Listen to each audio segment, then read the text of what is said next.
disinformation reporter, and I'll be hearing personal stories from those caught.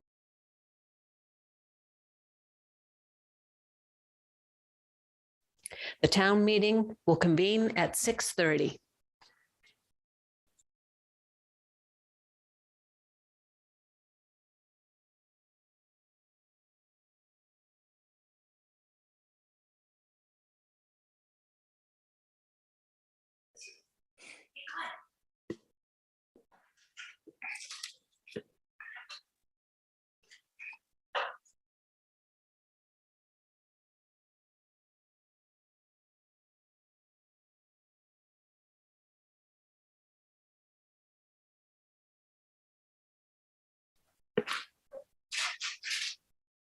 Good evening.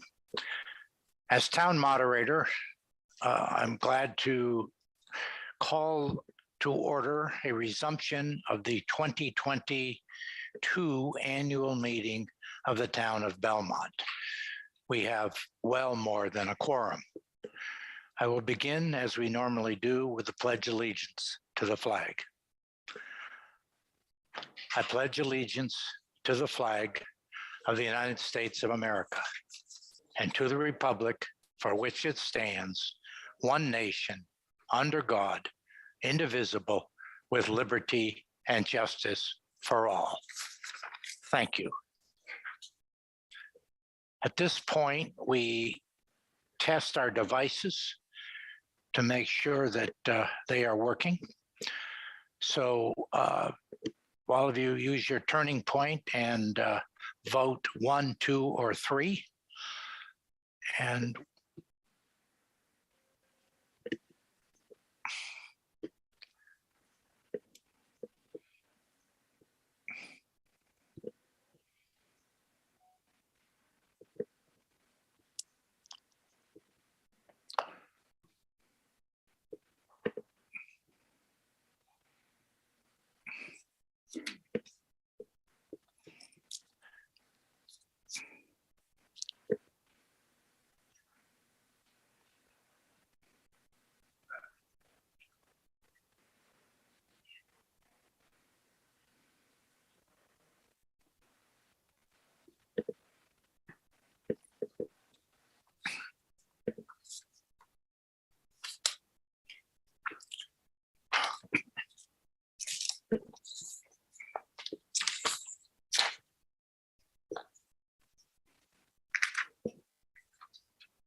so at this point, let's show the tabulation. And people can, and then we'll run the tally, scroll the results.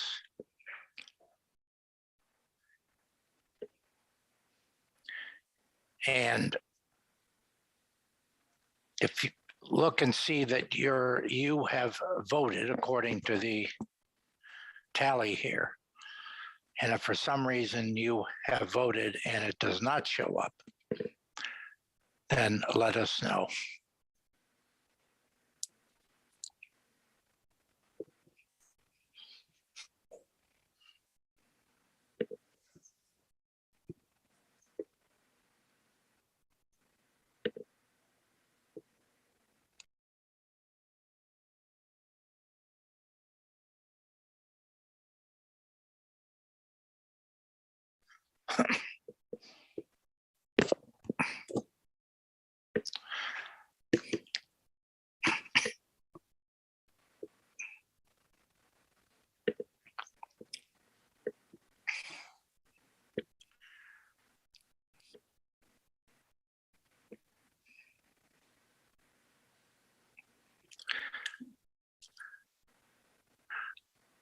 Are there any issues with anybody at this point?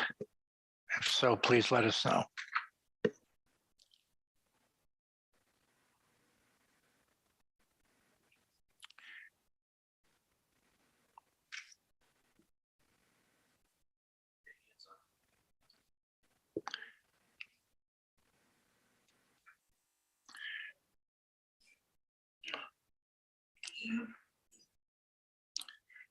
There.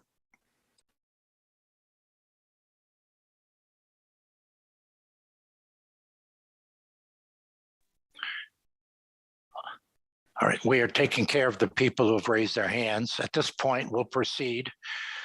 And I would call on the town clerk to administer the oath of office to any individuals newly elected or re-elected to town meeting who were not able to join us on Monday and therefore did not take the oath. Ellen?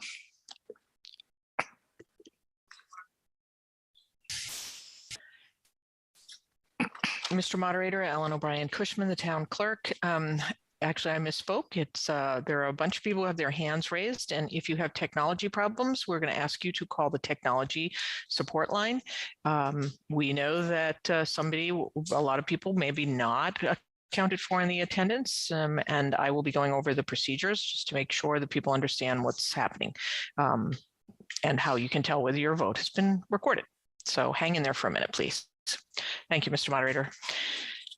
For new town meeting members who did not take the oath on Monday night, and for re-elected town meeting members who did not take it on Monday night, do you solemnly affirm that you will uphold the Constitution of the United States, the Constitution of the Commonwealth of Massachusetts, the bylaws of the town of Belmont, and you will impartially perform the duties as a town meeting member, a position to which you have been duly elected, keeping uppermost in your mind what is best for Belmont and its inhabitants? If you agree with the oath, when we get to the voting slide, Matthew, please. Please press your device for yes, you accept the oath. If you have already done it this session, no need to do it. Thank you.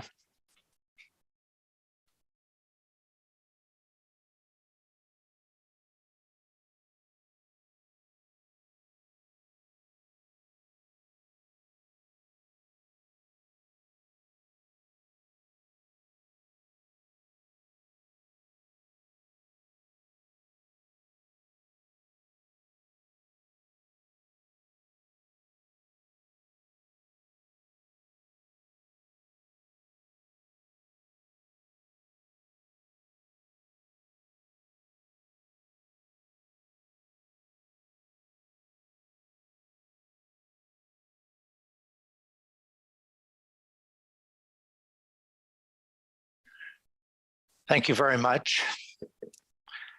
And congratulations to all of you who have been re-elected or elected for the first time. I'll now make a few opening remarks, and then we'll turn to the business of the meeting. First, I want to say that when I recognized, I think it was 5 individuals who had passed away recently who had devoted extensive service to Belmont, I meant to include Virginia Jordan. She was a town meeting member for 12 years, and she passed away on March 28th. A week before town meeting, she sent me an email on a particular subject, showing just how dedicated she was to the town and to town meeting. So I just want to express my sadness and condolences to her family and gratitude to her for serving Belmont. Let me preview tonight very briefly. First thing I would ask is does anyone have any requests for admission to the floor, individuals or groups that I did not mention on Monday? I covered pretty much every department and committee in town that has business before town meeting, but this is the opportunity for somebody to raise their hand if I missed someone. Seeing no hand raised, I will continue. Tonight, the order is as follows. We'll do the preliminary vote on having town meeting by remote, virtual town meeting, which is required by legislation. We'll then turn to Article 1, and we'll have a report on the library. And then after that, we will have turn to the articles. Two articles that we will consider tonight, Article 10 and Article 3. Article 3 has 3 amendments, so that will be the main motion and 3 amendments. When we get to Article 3, I will explain the process that we will follow. Finally, on Monday night, which I presume will be the final night of this May segment of town meeting, we will cover Articles 11 and 12.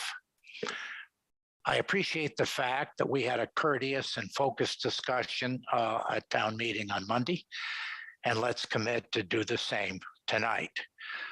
One reminder, when you do speak, please state your name and precinct for the record. This is important so that we have as part of the official record. So thank you very much. And with that, I will turn to our town clerk, who will, for the reading of the warrant. Ellen? Good evening. Ellen O'Brien Cushman, Town Clerk.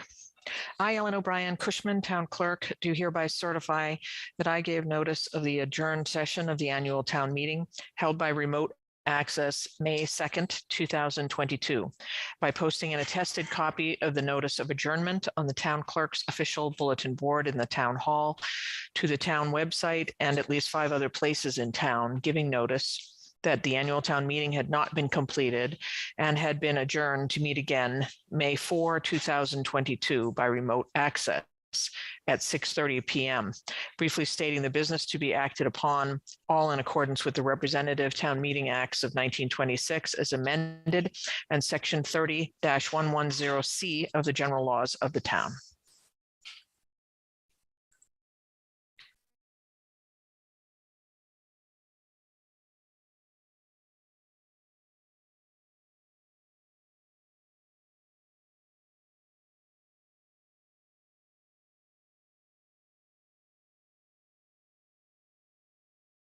I got to unmute.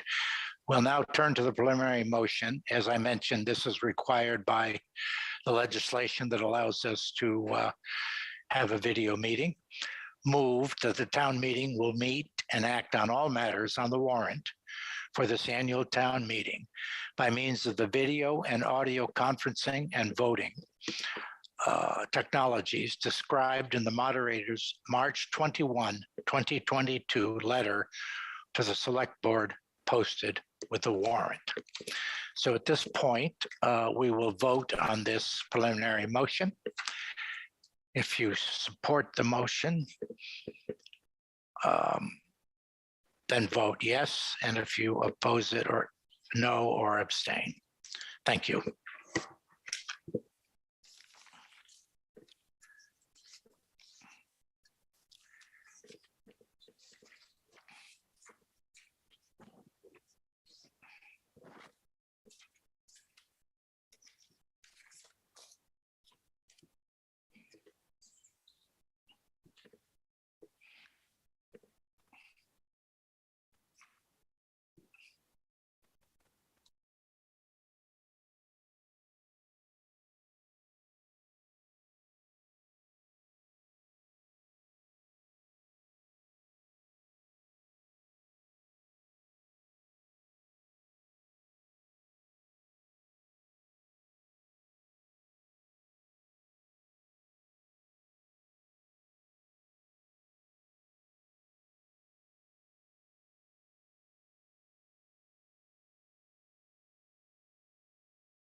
All right, at this point, let's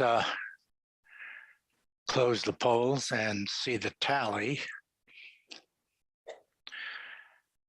So the tally is 231 in favor, 2 opposed, and 1 abstained. I don't think we need to go through the scrolling at this point, but I would like to turn over the mic to the town clerk. Ellen will proceed to explain some of the procedures tonight, and also if individuals are having problems with their votes. Ellen?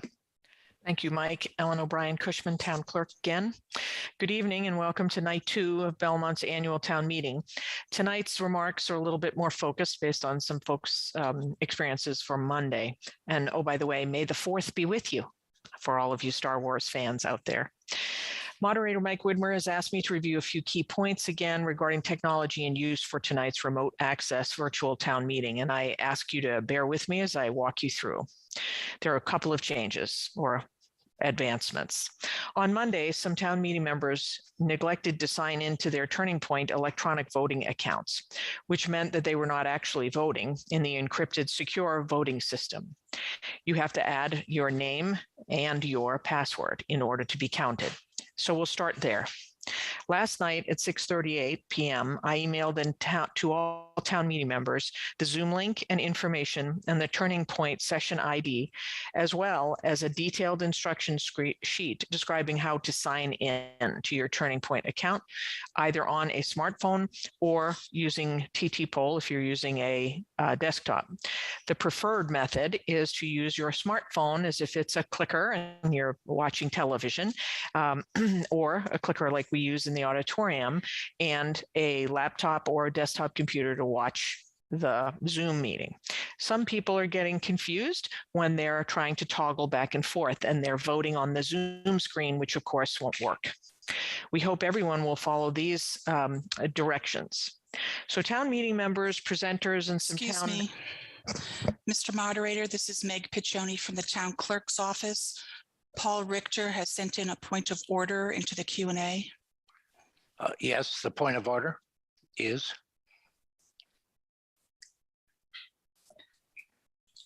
Paul, you'll be activated. Your microphone will be released momentarily.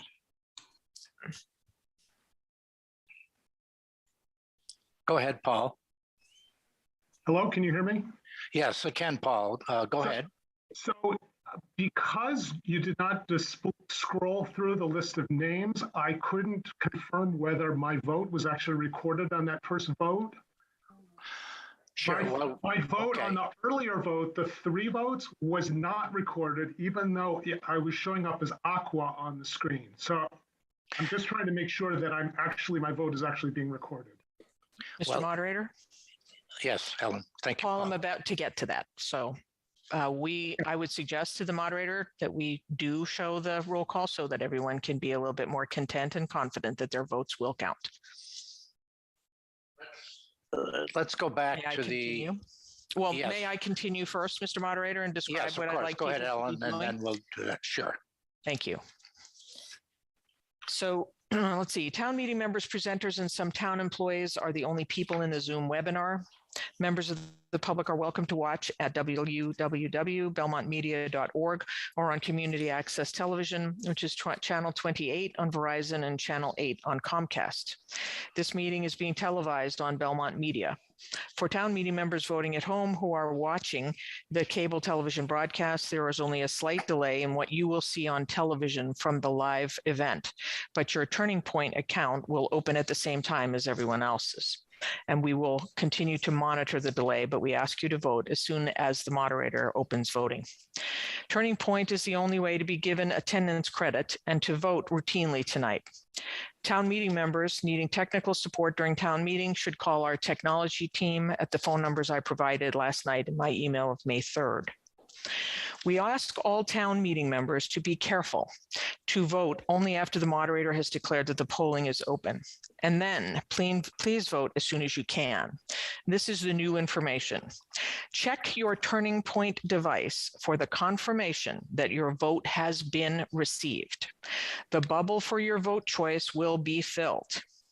If your no bubble is filled, please vote again and then watch for the bubble to fill as confirmation of your vote. Your device is how you should be confirming that a vote has been received for you. It's not the same as seeing your name turn blue. The moderator will give a fair warning when polling is about to close.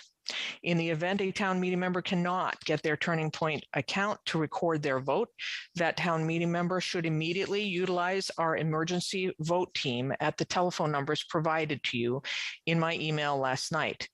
And then, of course, after you have done that, call the technology team to help solve the problem before the next vote is called.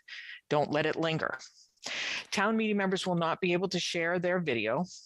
Everyone should be on mute when not actively speaking to town meeting to avoid background noise distractions in the meeting. Town meeting members who want to speak must raise their hands by clicking the raise hand icon at the bottom of the Zoom screen. Toolbar to be recognized by the moderator. He will recognize people to speak in the order in which hands were raised. When the moderator invites you by name to speak, please unmute yourself. The microphone will appear at the bottom left of your screen. Identify yourself by name and precinct, just as you would at the microphone at town meeting. I repeat, anyone recognized to speak, please start by saying your name and precinct. We have a court reporter who is struggling to get the transcript because she does not recognize voices. Only with names will she be able to attribute your comments properly. If you are dialed into Zoom using a telephone number, please press star nine, to raise your hand to be recognized, and you'll join the line with everyone else. Town meeting members who wish to make a point of order should use the Q&A tool, just as happened moments ago, on the bottom Zoom toolbar by typing just the words "point of order." A staff person will inform the moderator immediately, just as Meg did, that you have a point of order. The moderator will then call upon you to speak. We caution you that if the moderator is already dealing with a point of order made by another town meeting member, we will ask you to listen to the outcome of that point of order before breaking in with another call for a point of order. If you do not have a microphone on your computer, please use the Q&A tool on the bottom Zoom toolbar. Type your name, precinct, and your comment or question, and a member of the town meeting Q&A team will let you know the name of the Q&A team member who will be acting as your proxy. Listen for the moderator to recognize that person who will, on your behalf, read your question or comment exactly as you have typed it. Finally, if the moderator asks for unanimous consent and you choose not to give it, you must immediately use that raise hand function or the Q&A function to get the immediate attention of the moderator. In that instance, we'll be watching for raised hands during the time period and see if the moderator will instead then call a consent, instead of unanimous consent, call for a vote. Thank you. Thank you, Ellen. Just to be sure, let's scroll the vote on the preliminary motion. So please look and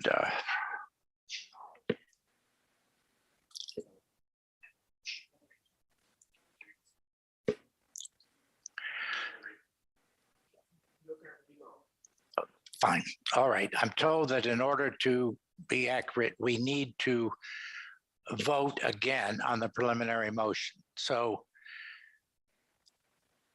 we'll open the polls, Matt, and I ask each of you to vote again. And then we'll scroll it and you can see whether your name is in aqua.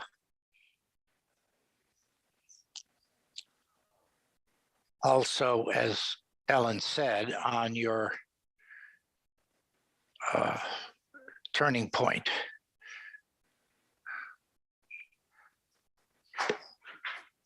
yeah, on your turning point smartphone.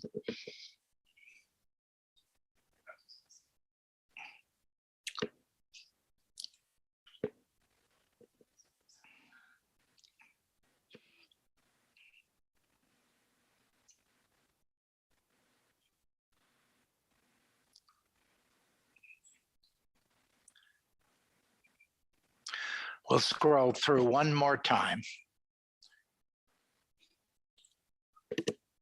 And then we'll move on.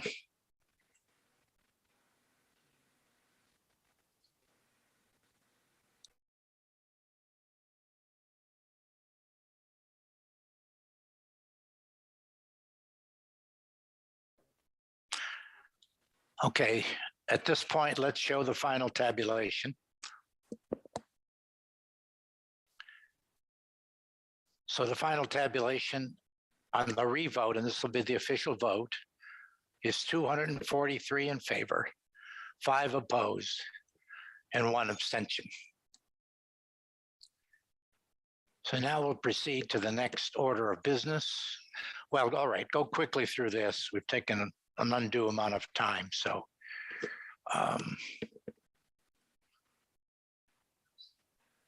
let's move through this more quickly, please.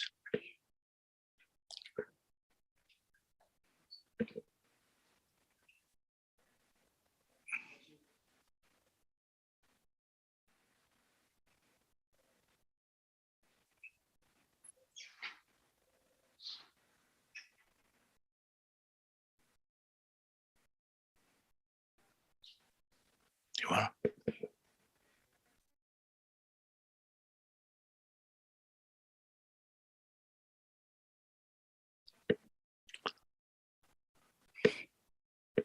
Great, thank you. There's 1 second and 1 moment. We're just getting some supplementary votes. While we wait, I'll just announce what I earlier enumerated, that we'll hear the motions in the following order. Article 1, the report, and then 10 and 3, 11 and 12 on Monday, and then 8, 13 through 22, starting on June 1, the June segment of town meeting. So that's the order of the articles.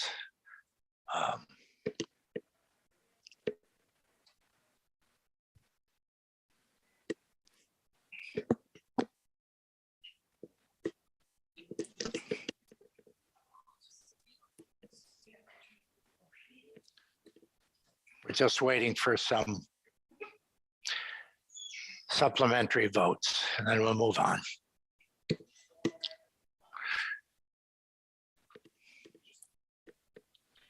Mr. Moderator, Ellen O'Brien Cushman, Town Clerk, thank you for your patience. On the preliminary motion, we have just 1 emergency vote, and it is from Kathy Kahane, who votes yes.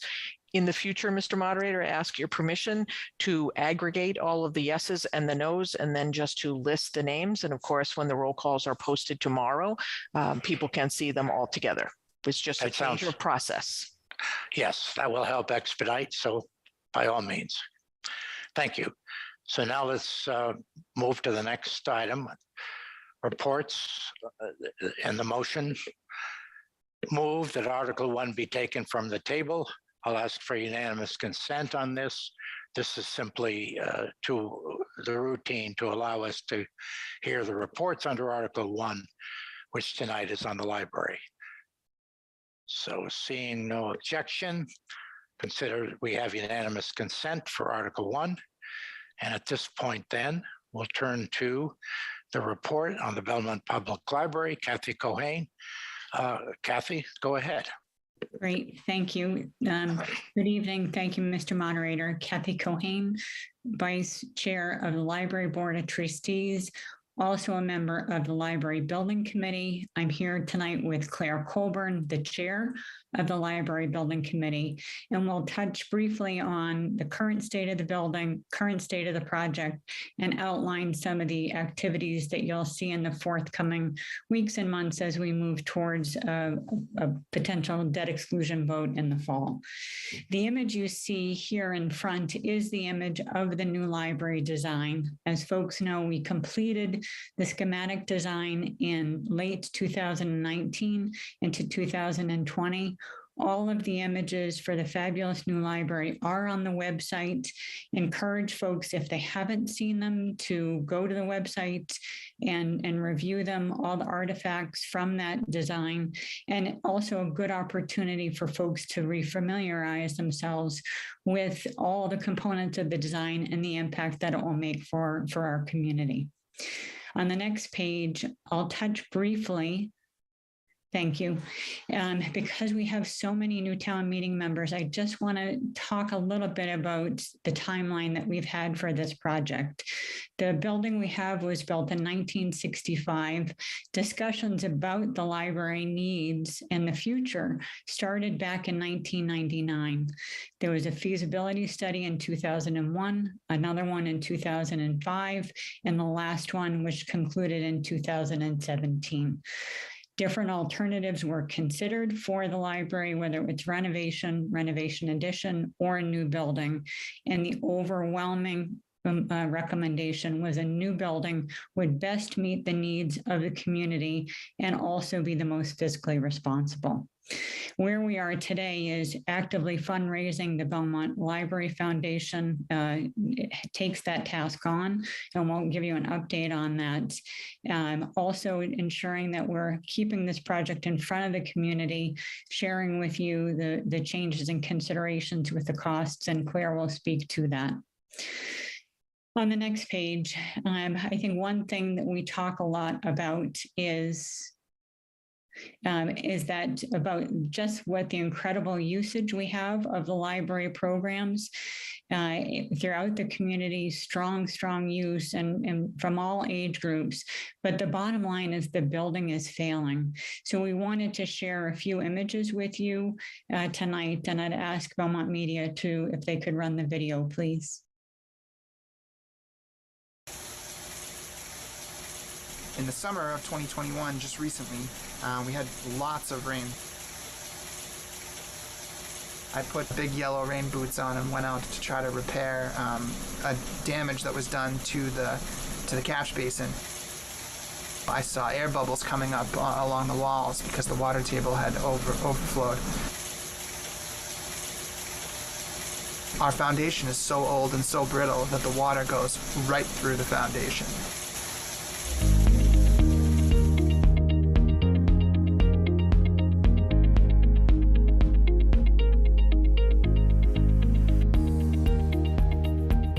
The building is over 55 years old.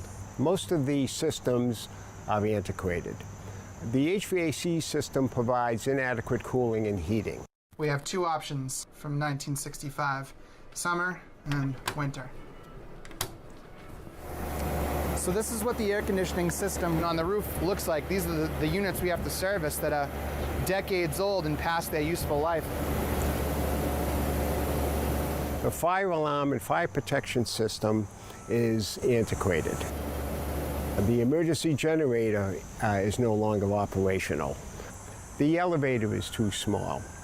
The ADA requirements for a building today is not met by this building. We can't get anyone in a wheelchair or with mobility issues up to the fiction section on the third floor, but if we could, they would find that we were very not compliant with the Americans with Disabilities Act. It is not energy efficient. It is not operational efficient.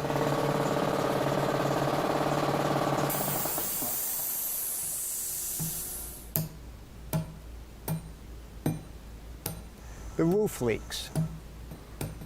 The roof needs to be repaired about 10 to 12 times a year. The leaks that you see, those can be repaired. It's a patch. The ones that are concerning are the ones that you can't see, and so those go into the walls, potentially create mold, damage some of the historic items that we have in the Claflin room and the Belmont rooms. It's very dire. There's just a number of systems here that just are no longer operational. Most of this equipment in the building is old and obsolete. It's 20, 30.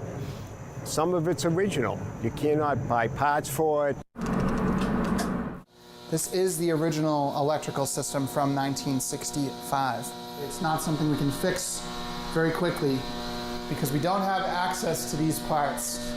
We have to source these parts from other systems that may still be in existence. It doesn't meet the various codes, the electrical codes, the plumbing codes, the mechanical codes. I walk through the boiler room typically so I can check on the systems before I leave. Last winter, the winter of 2021, and I noticed that there was boiling hot water gushing out of a big section of one of the HVAC units. Specifically, it was the pumps that pump hot water through the library. So the only special plumber that could handle the problem at that time was up in New Hampshire. Around midnight, that plumber showed up and was able to take the system offline and put on the backup pump system. So luckily we had a backup pump. I was confident that we could turn the backup pump on while we sourced parts to fix the main pump. About 36 hours later, the backup pump cracked and burst. And our choices were keep it on and hope that it didn't explode like a fire hydrant, or shut it off and risk all the pipes in the building cracking and freezing. So we took option one, and we let it bleed boiling water onto the floor for about 2.5 weeks before we were able to source parts to fix it. And you're continuing to spend money on an old and antiquated building, and you're putting Band-Aids on the problem. We spend an inordinate amount of time just keeping the Band-Aids together on the building. At the end of the night, on the checklist for the building close down is to check to make sure no one's stuck in the elevator. An elevator which, mind you, still uses vacuum tubes. Yeah. Oops. And I know that was a little abrupt. I had asked to show just some of that video because just in the interest of time, if you haven't seen it, I encourage each and every one of you to watch the full video that's on the library website.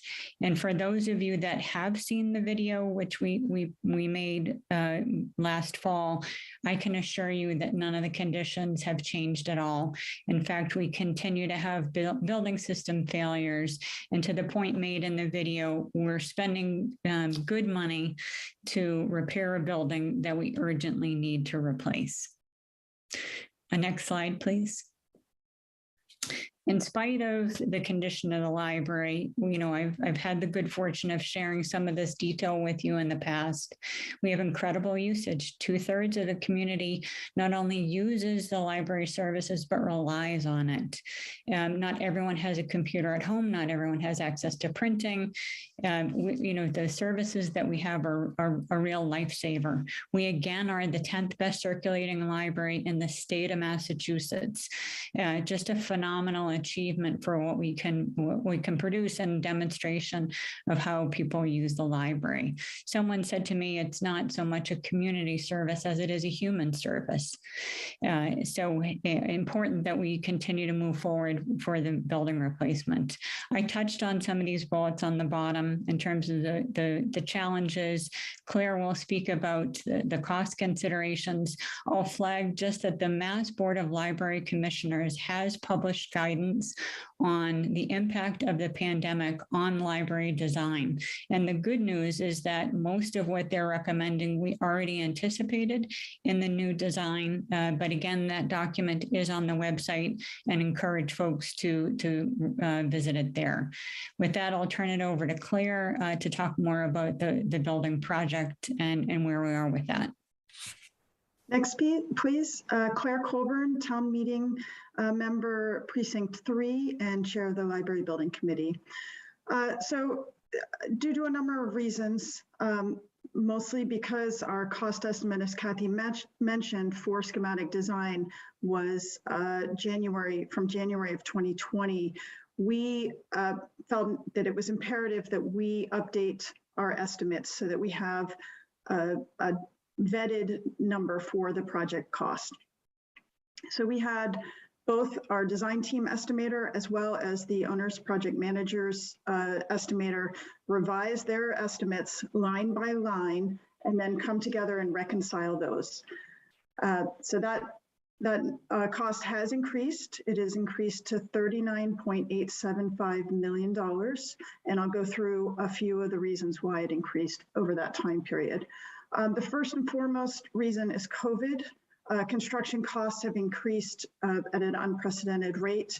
Typically, escalation for 1 year would be somewhere between 4% and 6%, and we're seeing costs that are increasing 100 to 150% in certain areas, and those are like steel, insulation, roofing materials, electrical components, et cetera.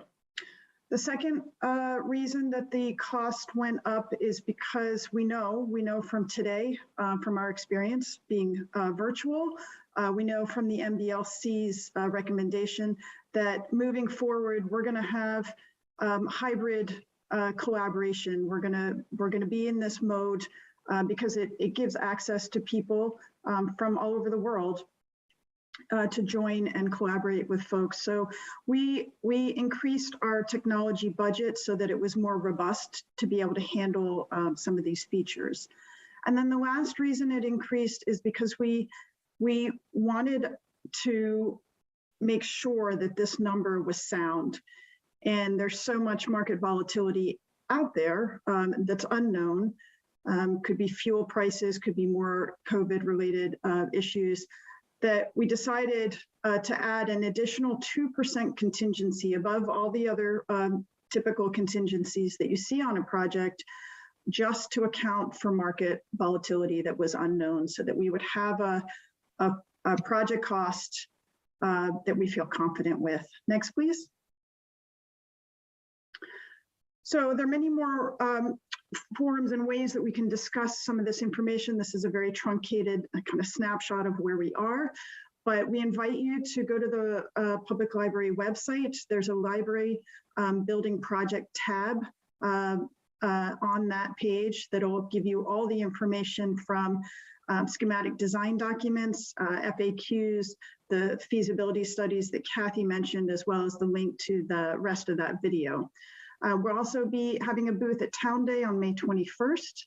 The Library Building Committee has a meeting on May 10th. And we'll have a open public forum June 9th, as well as in the fall. And one last thing is to say that we have lots of ways that you can reach out to us, which is on the website, as well as to email. So please join us, and so that we can include your voice in the design. Thank you.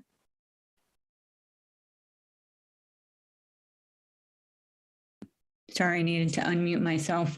One other way that we want to highlight for people to be engaged is to help with fundraising. The Belmont Library Foundation exists for the purpose of collecting funds for the purpose of putting towards a new library. Fundraising efforts to date have been very, very successful. We've had more than 700 people donate. We have more than $2.1 million available, including money from the state. So thank you to our state senators, Brownsberger and Dave Rogers. You've seen, I think, the signs start to come out on lawns. The library needs a new home, and it is the spring fundraiser.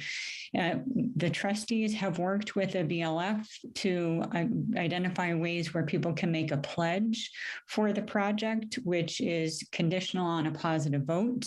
In fact, since we launched the ability to make pledges, we have taken in over $150,000 in pledges just the last week alone. There's opportunities to sponsor a room or a function. So really, this is the first time, assuming we go forward with the selectmen's support, a vote in November of 2022, it'll be the first time in over 60 years that the community has had a chance to vote their support for a new library. So help us make it happen, be engaged, give us your feedback, and just be involved. Thank you very much. Thank you, Kathy and Claire. That was a very important project, and we appreciate the update. We'll now move to put Article 1 on the table. Moved that Article 1 be laid on the table.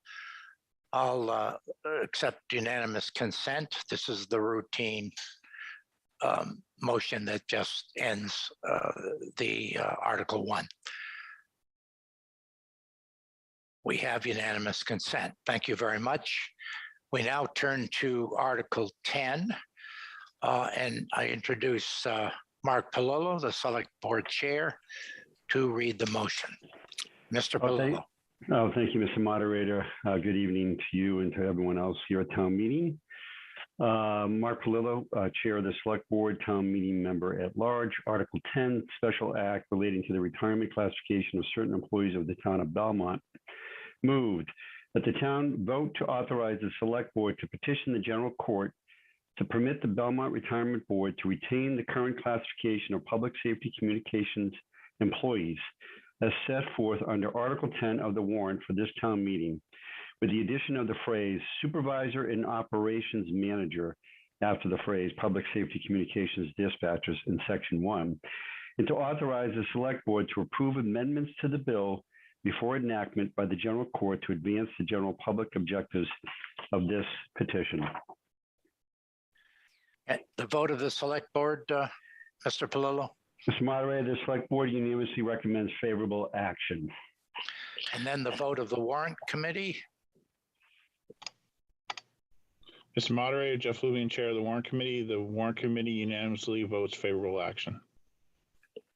Thank you. I think those are the two votes. I'd now like to introduce Tom Gibson, who is Chair of the Retirement Board, to make a presentation on this article. Mr. Gibson. Well, thank you, Mr. Moderator. Thomas Gibson, Chairman of the Belmont Retirement Board and proud resident of Belmont for 40 plus years. Nice to see you again. It's not often that the Retirement Board makes an appearance before town meeting or has business before town meeting, but this is an important issue for the Retirement Board. It's not as weighty, of course, as some of the issues that the town meeting deals with every year, but it's vitally important to the impacted employees and to the members, and to the members of the Retirement Board as well. It's sort of an arcane issue. I don't have the ability to share the screen, Mr. Chairman, Mr. Moderator, so I'm not sure what's behind that next slide. Please move. So thank you very much. Tom Gibson, Chair of the Belmont Retirement Board. Article 10 is asking for approval of a special act to maintain the current employees in the Belmont Emergency Communications Department in their current group classification of Group 2. Now, we've submitted memos that we had submitted to the Board of Select Board and group charts and other documents. I'll try to summarize those as quickly as I can, Mr. Moderator. So in this past year, 2021, PERAC, the Public Employee Retirement Administration Commission, who is the board's oversight and regulator agency, conducted its triennial audit on the Belmont Retirement Board, something they've done since inception, going back to the 1980s. And in this particular audit, there was a finding that the Belmont dispatchers were misclassified in Group 2. The finding was specifically that dispatchers are currently classified in Group 2, and they should be classified in Group 1. It just applies to current active employees, not retirees. So this act that we're asking for approval on would retain the group classification for Group 2. So if I have the next slide, please. Thank you. So group classification, for those who are not familiar with the Public Employee Retirement Law, is one of 4 factors that goes into retirement calculations for public workers at the end of their career. And the group classification really is related to the age factor, and it provides an enhanced age factor for employees who are in Group 2, 3, and 4. So Group 1 is a default classification. Everybody who's not classified elsewhere in the statute is classified in Group 1. Next slide, please. So Group 2, 3, and 4 are job position specific titles that warrant a special group classification. Group 3 is state police. We can dispense with those right away. And Group 4 includes Belmont police officers, firefighters, and certain employees working for the Belmont Electric Light Department. So next slide, please, if I could. So Group 2 historically has included employees of municipal department who are employed as fire or police signal operators or signal maintenance repairmen. Well, those job titles really no longer exist as the role and the technology has evolved throughout the years, going back to the mid 1800s with bells and whistles and then telegraph wires, and then fireboxes and call boxes, and now I understand in Brookline they're going to have solar powered alarm boxes as well. The job titles have changed, so they're no longer called fire or police signal operators. They're now dispatchers or 911 operators or emergency dispatch personnel, depending on what municipality we are dealing with. But in Belmont, the employees in that department still perform many of the duties that were originally performed by the fire and police signal operators. Next slide, please. To my surprise, when we investigated this, I say we being the retirement board prior to coming to town meeting, we determined and we were advised that there are still 227 fire alarm boxes located in Belmont, including 155 that are still on the street. And these are operated and maintained by the Belmont Emergency Communications personnel. Issues that arise in the field, the employees of the Belmont Electric Light Department work on those wiring issues, but from the offices, they operate and maintain these boxes from the emergency dispatch office. And we've always had these folks classified in Group 2. As a matter of fact, PERIC has done multiple audits of the Belmont retirement system over the past several decades, and this has never been raised as an issue until their most recent audit. Next slide, please. So, as I said earlier, they've now ordered the personnel to be classified in Group 1. 5 of the 8 current personnel are eligible to retire with between 20 and 35 years of service. And it was the unanimous opinion of the board that changing the group classification midterm or at the end of an employee's public service career is really not fair. It's unjust, and it will serve to reduce the pension that has been expected by these employees from the inception of their employment. Next slide, please. So there's no cost associated with this. The system's evaluations, which the town moderator is aware, comes in every 2 years. The board then sets the funding schedule and makes certain actuarial assumptions. And the valuations have always included employees of the Public Safety Communications Center in Group 2. And finally, it was unanimous vote as well, Mr. Moderator and members of the town meeting, that the passage of this Article 10 should pass. So thank you. I'm willing to answer any questions that anyone may have. Mr. Gibson, I'll take the moderator's privilege and I want to make sure that the town meeting members know this, and it'll probably save time. This focuses is only on these 8 employees, not on future hires and not on current retirees. Is that correct? Tom Gibson, Belmont Chair of the Belmont Retirement Board. That is correct, Mr. Moderator. Good. I wanted to clarify that at the beginning. So now we'll open this up for discussion.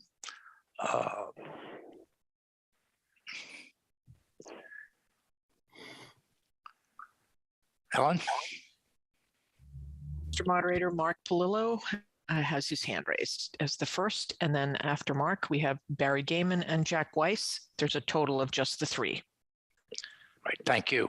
Mr. Polillo.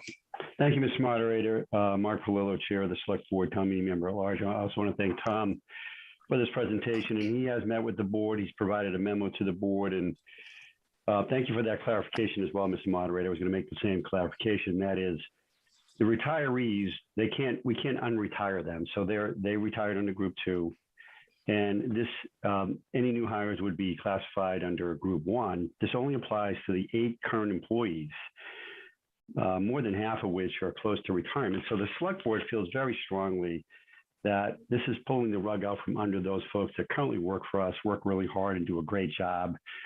We don't see any financial impact here at all.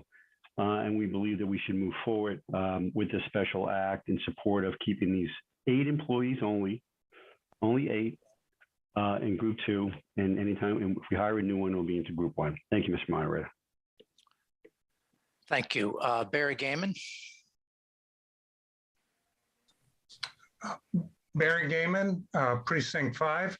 So I just want to understand, you said there's no cost, and the select board chairman said there was no financial impact.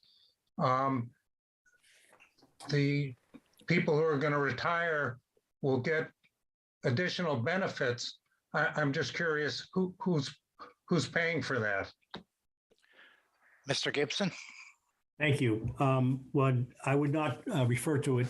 Tom Gibson, Chair, Belmont Retirement Board. Thank you, Mr. Moderator.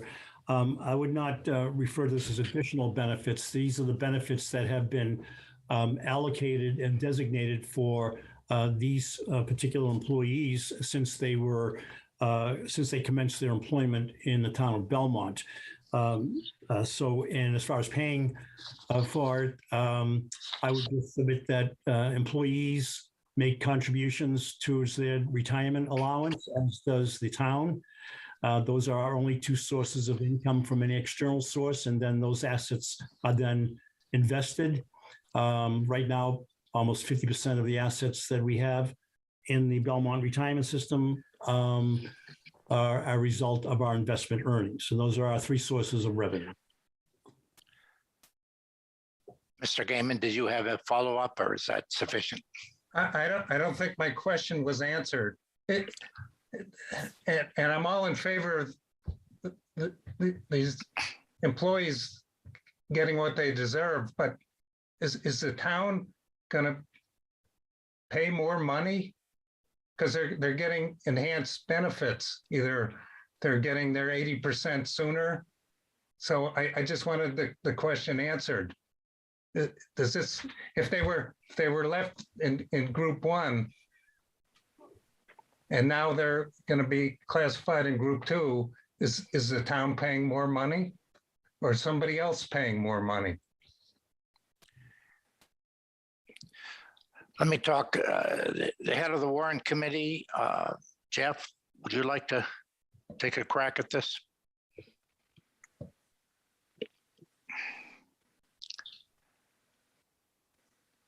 Not there. Jeff, you're muted. I can't hear you, Jeff.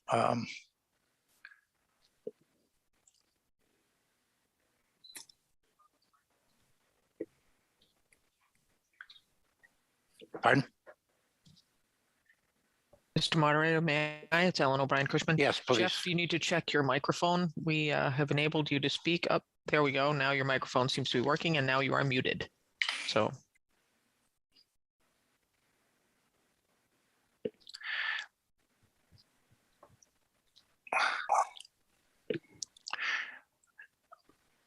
Mr. Palillo, did you have your hand up? Mr. Moderator, thank you. Mark Palillo, Chair of the Select Board, Town Meeting Member at Large. Tom, let's just walk through this. Someone in Group 2 has an ability to retire earlier than someone in Group 1. Is that not correct? That's correct. And what has been the average, Mr. Moderator, I'll direct my questions through you, Mr. Moderator. And so, Mr. Moderator, I would like to ask Tom Gibson, in retiring early, what age do these Group 2 employees typically retire?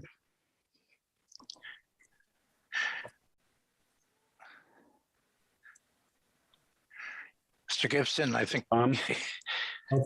What age or is it typical for these dispatchers to retire at? 55, 60?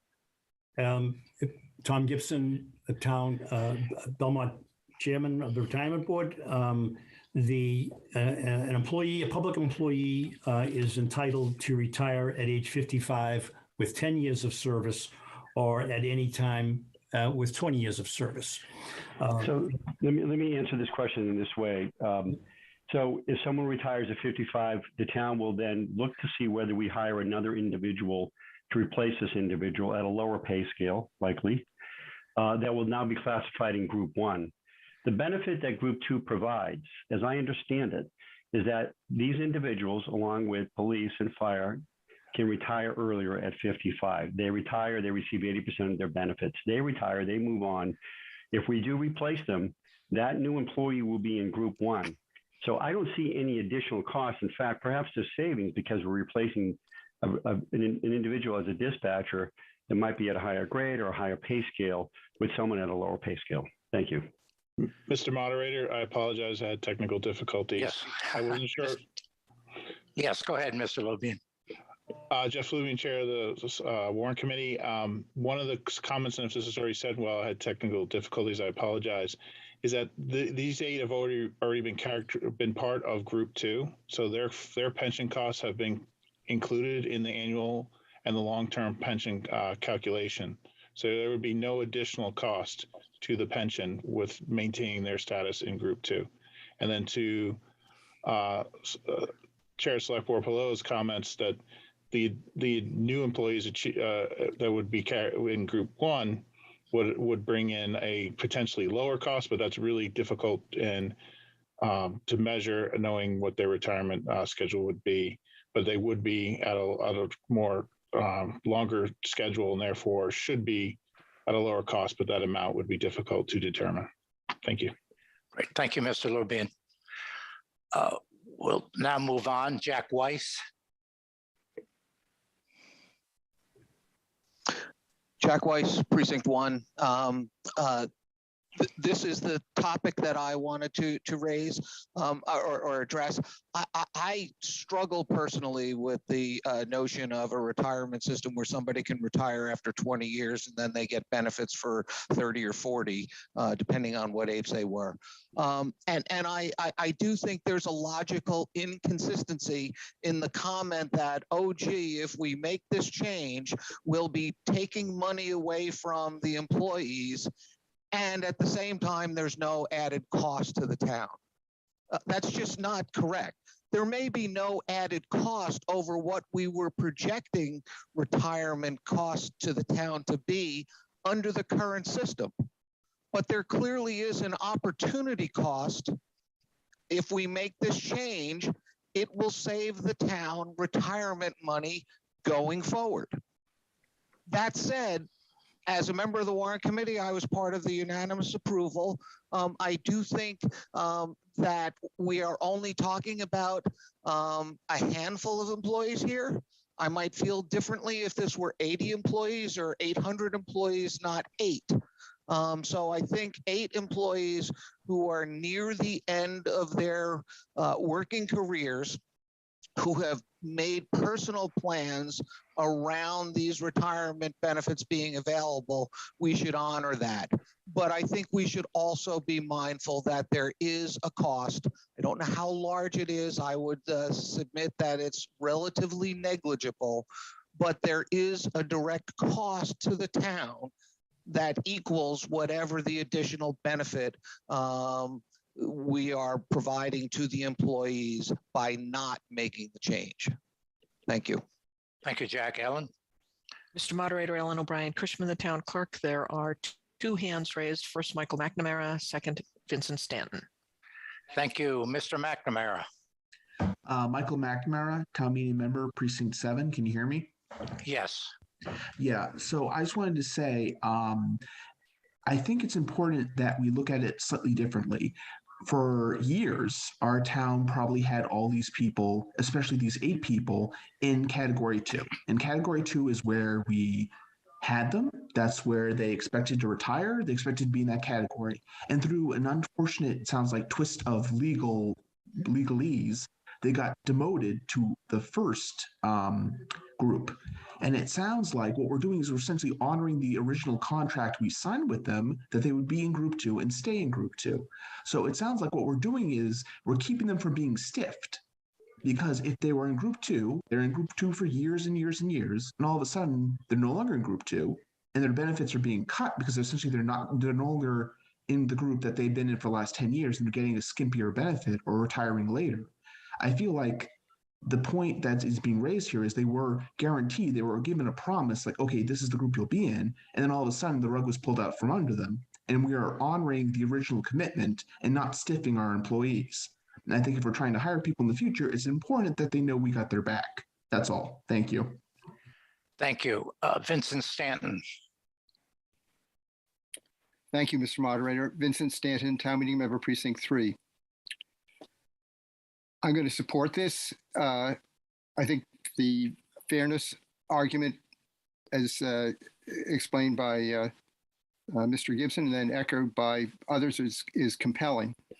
I think that there have been two slightly misleading characterizations by the two previous speakers. Just to be clear, the opportunity cost would be to keep, so PERAC in its audit of the retirement board said, these people are misclassified. You now need to make the change. The retirement board is coming to us, town meeting, to approve this. We're seeking legislation that will allow them to remain in their present classification. So the opportunity cost would be to follow the PERAC rules and down classify, or that was how the town would realize the savings, if you like, of shrinking the retirement package for these 8 employees. That's the opportunity cost. The other point that I want to make to town meeting members is that the retirement board is an autonomous entity, not under control of the town, and yet the decisions it makes, the policies that it adopts, can have a quite significant impact on town expenses. And on several occasions in recent years, the town has gone to the retirement board and asked for changes, which the retirement board, for example, in the date on which we're going to try to have our pension obligation fully funded. And the retirement board has been cooperative. And now the retirement board is approaching town meeting for help on a matter. And I think it's a two-way street. And so fairness is the main reason I'm going to vote for this. But I think town meeting members should also keep in mind that we have a cooperative relationship with the retirement board, that's important. And working with them on this matter, I think helps ensure that it stays that way. Thank you. Thank you. Anne-Marie Lambert. Okay, hi. Anne-Marie Lambert, Town Meeting Member, Precinct 2. I rise in support of this for the fairness argument, given that it's only 8 employees, but I am really disappointed at the mischaracterization of this as having no effect on the town's finances. And I don't understand why there's not been a straightforward calculation of how much of the town's budget would be taken if they were reclassified as Group 1 and how much if they stay at Group 2.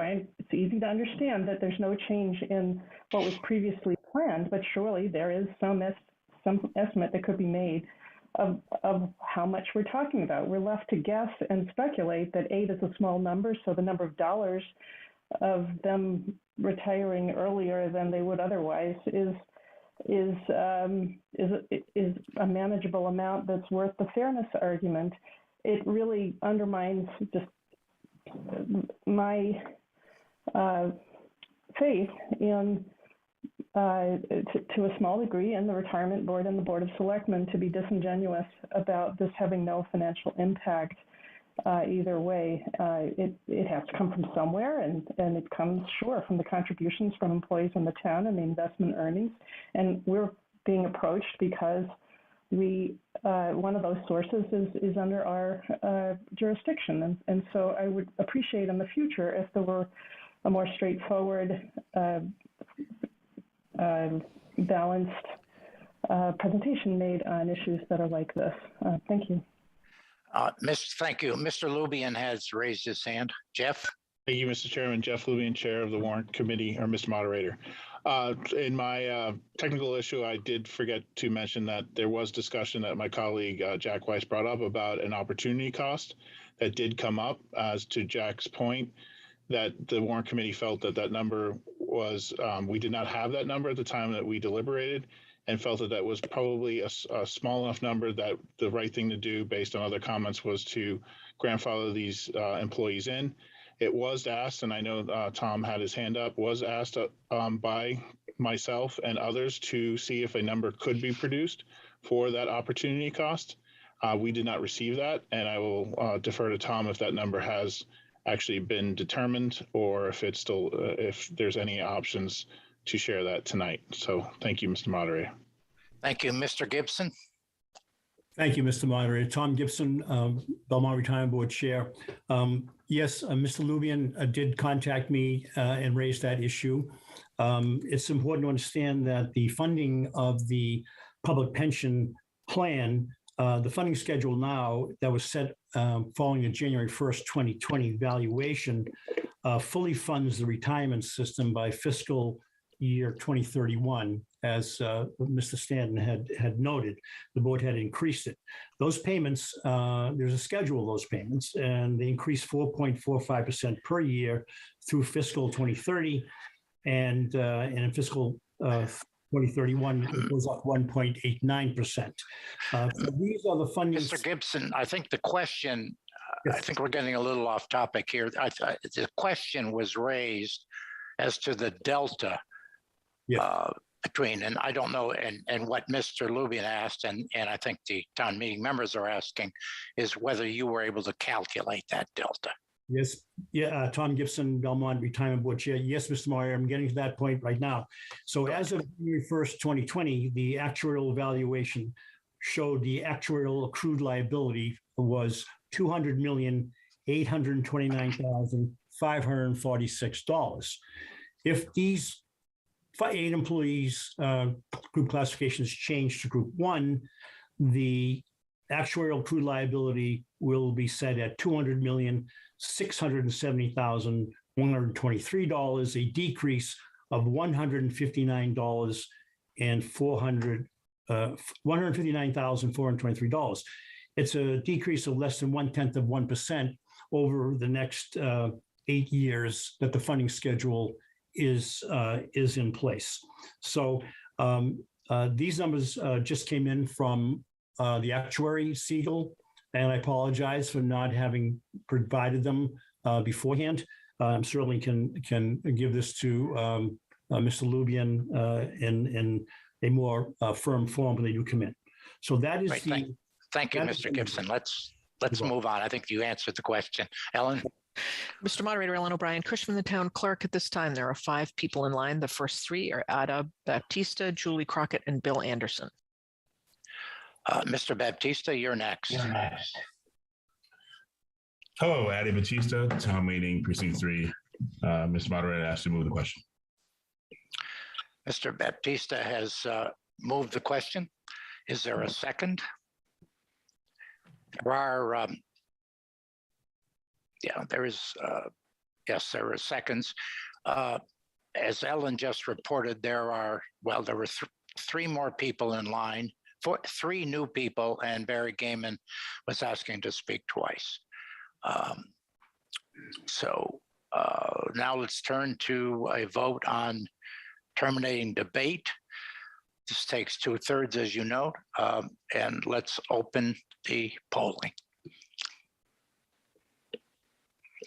You're going to vote yes if you want to terminate debate, no if you do not.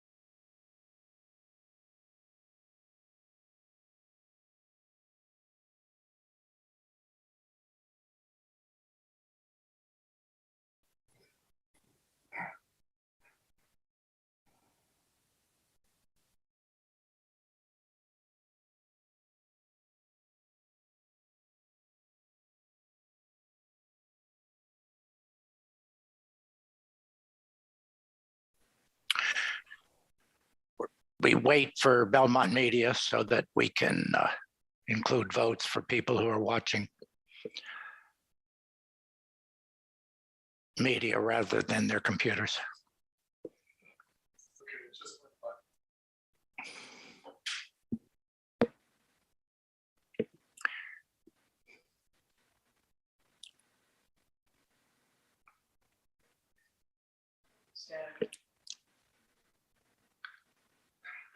All right, let's close the polls and show the tabulation. So the vote to terminate debate is 206 in favor, 49 opposed. Obviously, that's more than 2/3, so debate is terminated. And we'll show the scroll here,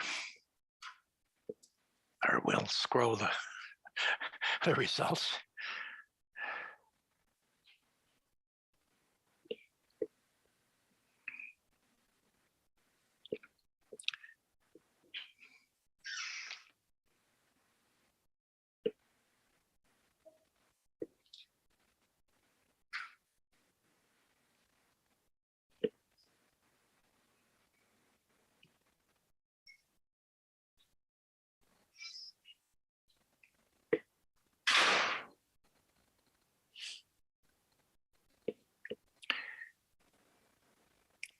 All right, thank you.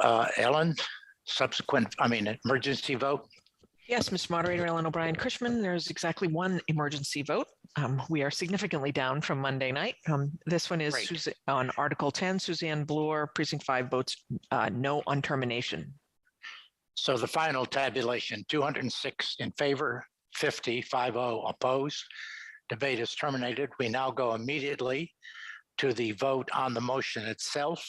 So we are now voting on the motion that was read into the record. If you favor the motion as presented and argued, vote yes. If you oppose it, vote no. The polls are open.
All right, give it 5 more seconds.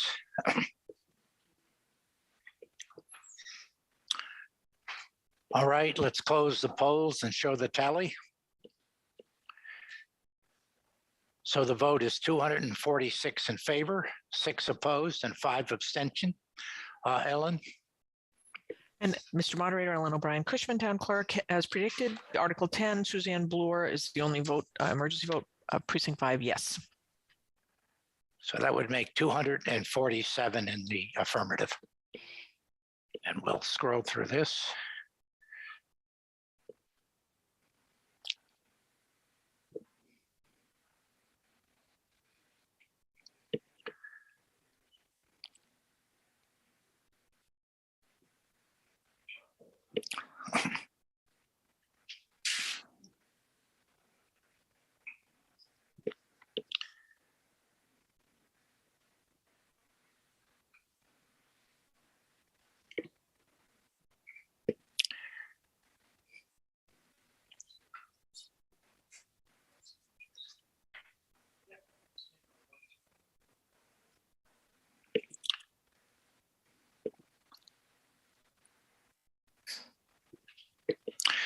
So the final tally then is 247 yes, 6 no, and 5 abstentions.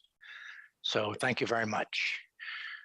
We're now going to move to Article 3 and introduce Chris Doyle, who's chair of the Long-Term Capital Planning Committee, who put this, did all of the work, the committee, with many other committees, as we'll see in a moment. And so she's going to read the motion, then we'll take votes from several committees, and then she'll make a presentation. At that point, because there are 3 amendments, and this is our common practice, we'll consider the amendments one by one. First, Mr. Weiss's amendment, then Mr. McGaw's amendment, and then Ms. Schreiber's amendment. Once we complete action on the 3 amendments, we then return to the main motion, and we discuss the main motion at that time, as amended or not. So keep in mind, when we discuss the amendments, that is not the opportunity to talk about the overall motion that will shortly be read, but rather the amendment alone. Once dispensed with the 3 amendments, we come back to the main motion, and that's the opportunity to discuss the main motion.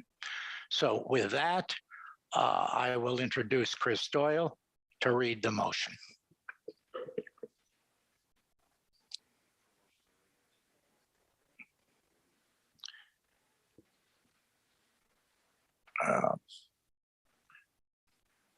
Chris, I know you're there, but we don't hear you.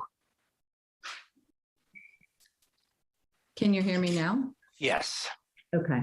Apologies. I was having some technical problems. Sure. Thank you. Was it time for me to begin? Yes, please just read the motion, and then I'll get the votes of all the committees. Okay.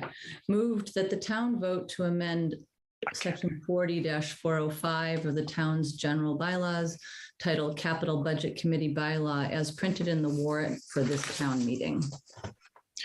So now there are several committees who have voted. Because of the process that this committee has gone through, they've met with a number of committees. And so we now need to get the votes on the main motion of each of these committees. So the first would be the Select Board. Thank you, Mr. Moderator. Mark Flo, Chair of the Select Board, Town Meeting Member at Large. The Select Board unanimously recommends favorable action on the main motion. Thank you. And the Warrant Committee? Thank you, Mr. Moderator. Jeff Lubian, Chair of the Warrant Committee. The Warrant Committee votes unanimous favorable action on the main motion. Thank you. And then the Capital Budget Committee, Anne Marie Mahoney. Anne Marie Mahoney, Chair of the Capital Budget Committee. The Capital Budget Committee unanimously recommends favorable action. The School Committee, Meg Moriarty. Thank you, Mr. Moderator. Meg Moriarty, Chair of the Belmont School Committee. The School Committee recommends favorable action. Unanimously, or Meg? Unanimously. Unanimously, thank you. The Community Preservation Committee, are you here?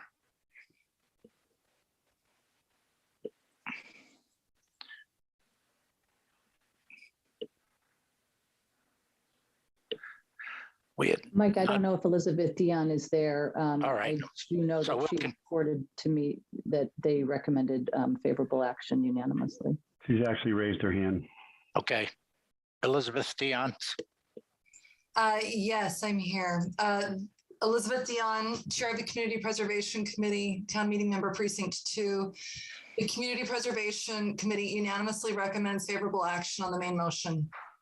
Great, thank you. And I think the Energy Committee, is that, did they weigh in on this? Perhaps not. I don't know if Marty Bittner is here, but if they did earlier. So if he appears, he can speak for them. Mr. Moderator, Marty Bittner's hand is raised. Mr. Bittner? Hi, can you hear me? Yes. Marty Bittner, co-chair of the Energy Committee, town meeting member, precinct 2. The Energy Committee voted unanimously in favor of this motion. Thank you. And then finally, the Bylaw Review Committee, Joe Hicks.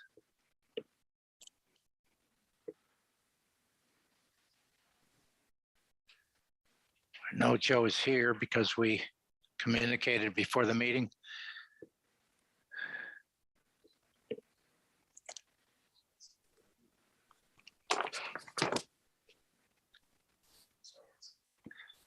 Joe, are you on mute? I'm unmuted. Good, I can hear you. Invisible. Joe Hicks, a member of the Bylaw Review Committee. The review committee reviewed the proposed article, and I report to you that the committee unanimously approved it as to form, placement, and consistency with existing provisions of the general bylaws, reserving the right to modify its numbering as may be necessary to conform to the style of the general bylaws. Great. Thank you, Mr. Hicks. So I believe that includes all of the votes. I think in all of my time as town moderator, that is the largest number of committees that have ever voted on a particular issue. I will now turn it over to Chris Doyle. Chris, please, I don't know whether you introduced yourself for the record, but if you would do that and then make your presentation, and then we'll turn to the amendments. Ms. Sure, Doyle. okay. Thank you. Chris Doyle, town meeting member, precinct 6, and chair of the temporary long-term capital planning committee. So thank you, Mr. Moderator, and I will just give a brief overview of the proposal to supplement some information that was passed around, and also probably many people attended either a precinct meeting or one of the other meetings at which this was discussed. In summary, Article 3 will revise and expand the town's capital budgeting and planning processes, building on the constructive work of the Capital Budget Committee over many years. Broadly, the goals of the changes are twofold: to broaden the town's capital planning process to consider all capital needs and all potential funding sources, and to increase public participation and transparency and public education around our community's capital needs and their related funding needs as well. Addressing our capital needs together requires an engaged and informed community, and that's part of what we hope will be accomplished through this process over time.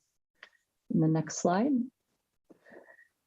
In terms of background, the Temporary Long-Term Capital Planning Committee was created by the Select Board and began to meet in the fall of 2020, initially under Jenny Fallon as chair. The Long-Term Capital Planning Committee composition included representatives from the school committee, CPC, warrant, capital budget, energy committees, as well as the select board, the treasurer, a town resident, and 5 senior town staff leaders. The committee evaluated the town's current capital budgeting processes. It evaluated the processes of other communities in the region and in some other parts of the country, as well as looking at recommendations and best practices from major public administration associations. All of the committee's meetings were conducted in accordance with open meeting law and on Zoom. The next page. A summary of the bylaw, Article 3. The amendment of the bylaw replaces the current Capital Budget Committee with a Comprehensive Capital Budget Committee, a new acronym, CCBC. In terms of, I'll divide up kind of what is covered in the bylaw in 3 ways. First of all, who is on the committee? The committee's composition is expanded from the town's current capital budgeting process in terms of numbers and range. That's covered in paragraph A of the proposed bylaw. It increases the size from 7 to 9 members, the majority of which was appointed by the moderator, 5. It adds an energy committee representative. And in addition, of course, senior town staff and department heads will be a key part of the committee's operations as well. What will the committee do?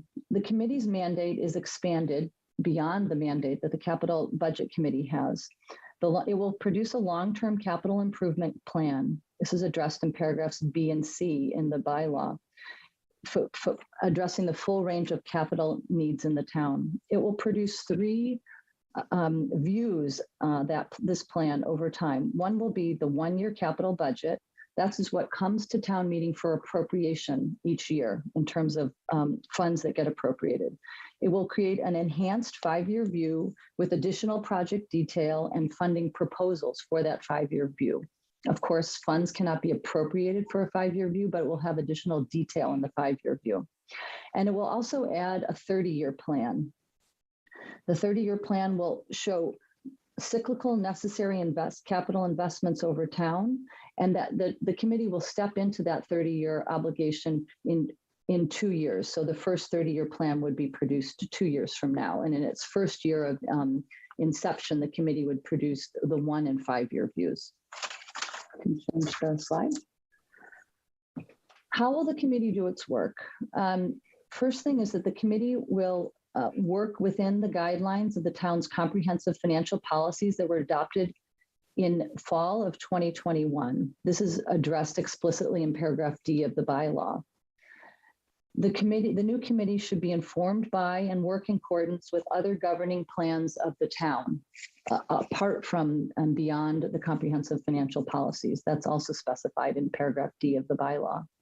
The committee will work in coordination with other town committees that have an impact on capital, including those that aren't represented explicitly on the committee.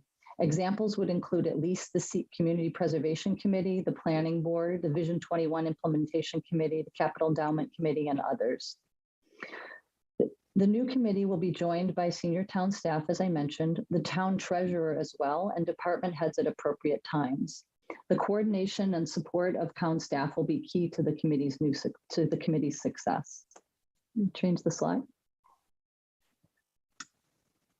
In addition to how the committee will do its work, as laid out in paragraph D of the bylaw, the committee must develop procedures for its work, and this is explicitly stated in paragraph D. The new committee will create procedures for the committee and the town to conduct its work and to cover matters too detailed for inclusion in the bylaw, including, for example, process for project review, process for project prioritization, life cycle cost incorporation, which is explicitly stated in the bylaw, funding source identification, and capital inventory establishment.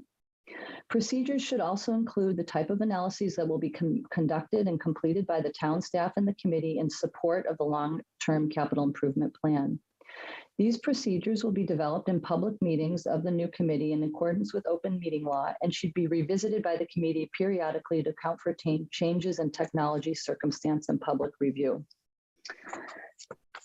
And finally, the last slide. So this, as alluded to Mike's extended report of votes, this bylaw has been a subject at over 23 public meetings, both in the fall, at which the temporary committee took considerable comment and made considerable revisions to the draft that we had in the fall. And then we had a spring tour as well with various committees, several precinct meetings and a public forum. And several of those meetings led to edits in the draft bylaw. So that concludes my presentation on the main motion. As you know from your lead-in, our committee also did review and vote on the 3 amendments, and I assume we'll come to those after a while. So yes, I'll turn to you when we do it. Thank you so much, Ms. Doyle. So now we turn to the First Amendment under this Article 3. Jack Weiss.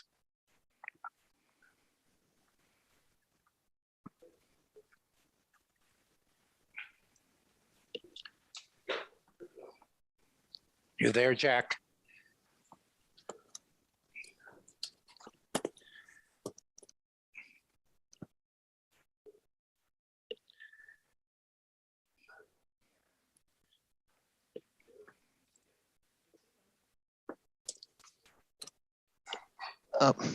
Excuse me, Jack Weiss, precinct member, town meeting member, precinct 1. Move to amend the main motion under Article 3, Section 40-405C by inserting the word major before the words capital improvement needs in the last sentence and by deleting the hyphens in the terms 1 year and 5 years in the 4th sentence. Thank you. Now let me get the votes of all of these committees. On each of these, we're going to do this for each of the amendments. Select Board. Thank you, Mr. Moderator. Mark Palullo, Chair of the Select Board, Town Meeting Member at Large. The Select Board unanimously recommends favorable action. And the Warrant Committee. Thank you, Mr. Moderator. Jeff Lubian, Chair of the Warrant Committee and Town Meeting Member Precinct 7. Warrant Committee votes for unanimous favorable action on this amendment. Thank you. And then the Capital Budget Committee, Anne Marie. Anne Marie Mahoney, Chair of the Capital Budget Committee and Town Meeting Member Precinct 1. The Capital Budget Committee unanimously recommends favorable action. The School Committee, Meg. Thank you. Meg Moriarty, Chair of the School Committee. The School Committee unanimously recommends favorable action. Thank you. The Community Preservation Committee, Elizabeth, did you vote on this?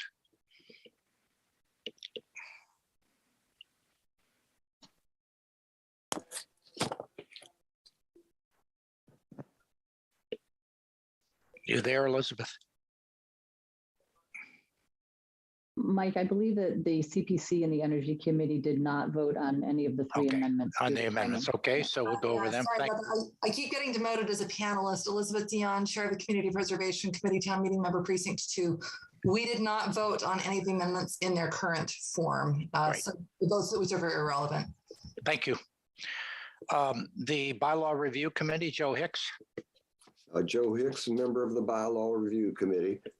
The committee reviewed the proposed amendment, and I report that it unanimously approved it as to form, placement, and consistency with existing provisions of the general bylaws, reserving the right to modify its numbers as may be necessary to conform to the style of general bylaws. Thank you. And finally, Chris, your committee voted on this. Chris Doyle, Precinct 6, Chair Long-Term Capital Planning Committee, voted unanimously in favor of this amendment. Great. Thank you very much. So, Jack, a brief explanation of this amendment. Sure. Jack Weiss, Precinct 1. I am not going to talk about the slight grammatical changes about the hyphens. Happy to answer any questions if anybody has about those. But the main thrust, I think, is pretty straightforward. Subsection B of this article, as Chris pointed out, defines capital improvements pretty broadly. It includes long-term assets like buildings and infrastructure, but it also includes shorter-term assets like vehicles, equipment, and technology. Article C, in subsection B, says that you have to do a plan for all of those assets. It doesn't eliminate any. I think that's appropriate. Subsection C says that that plan has 1, 5, and 30-year components. And again, it does not exempt any of those assets. In my view, a 30-year plan for something like building replacement, infrastructure replacement, worthwhile thinking about. But it's essentially meaningless for vehicles, equipment, technology. Nobody in this room is thinking about what their vehicle and technology needs are going to be in the year 2052. And anybody who was thinking, trying to forecast them in 1992, probably was way off base. So the whole thrust of this amendment is to take the burden off of the committee for having to create a 30-year plan for assets that have a much shorter useful life, and to limit the 30-year plan to those assets that have very long useful lives. Thank you, Mr. Weiss. Ms. Doyle, you have the opportunity for a very brief response. Just a brief, the committee supports Mr. Weiss's amendment as it puts the focus on the 30-year plan. Identify yourself, Chris. I'm sorry, Chris Doyle, Precinct 6, Chair of the Long-Term Capital Planning Committee. We support the amendment as it places the focus for the 30-year plan on large capital items, and over time, if it becomes useful, smaller things of the type that Jack's identifying could eventually be incorporated. But we support this focus on the larger items for the 30-year plan. Thank you. Thank you. Now we're going to open this up for discussion on this amendment only. So this is a Jill Samuels.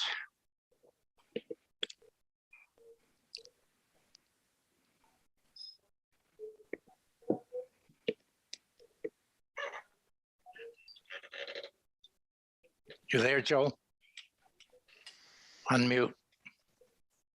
Sorry. Joel Samuels, Precinct 6. Is there a definition of major capital improvement in the bylaw?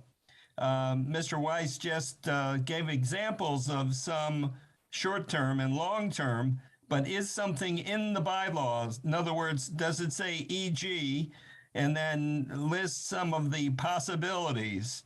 Otherwise, there may be disputes over what's a major and what's not. Excuse me.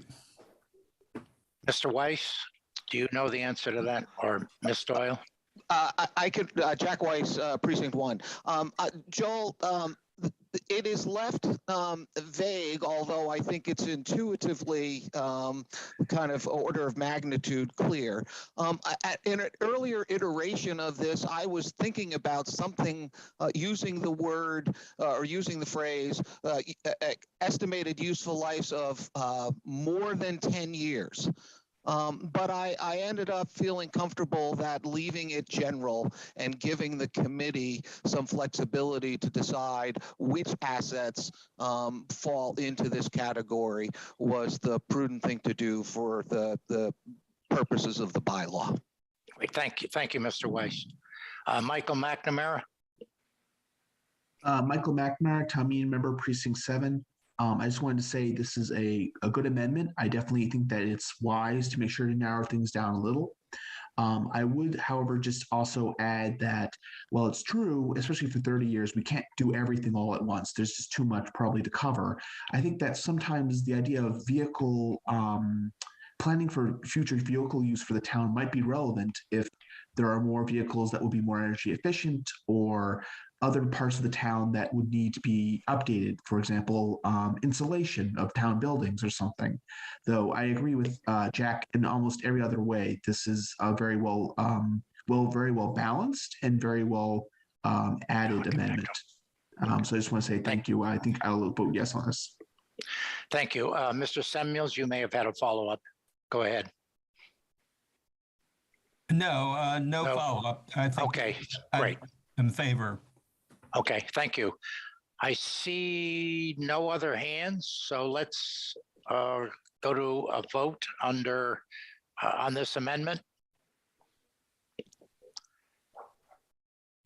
So we're now going to vote on Jack Weiss's amendment. This is all we're voting on is the amendment.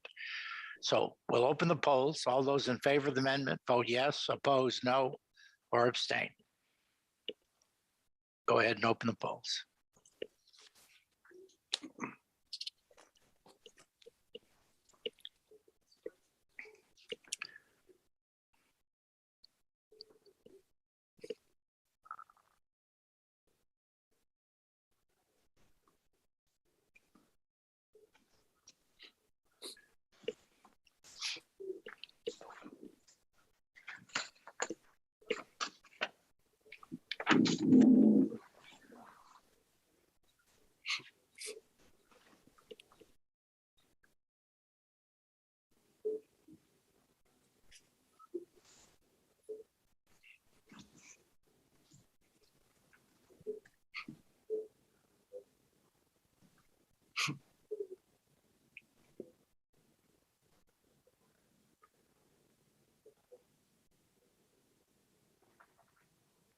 Five more seconds.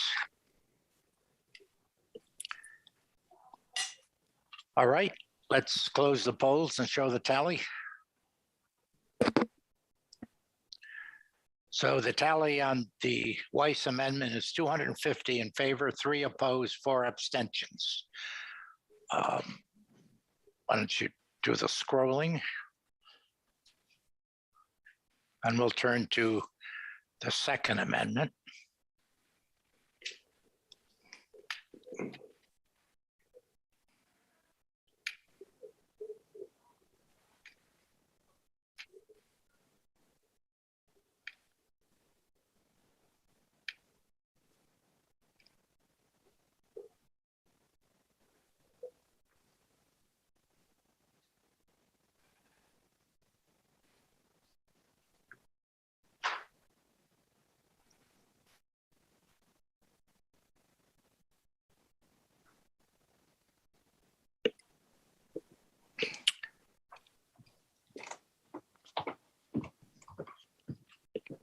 Terrific. Wonderful. All right. I don't see any emergency votes. Is that correct? So the final tally then is 250 in favor, 3 opposed, 4 abstentions.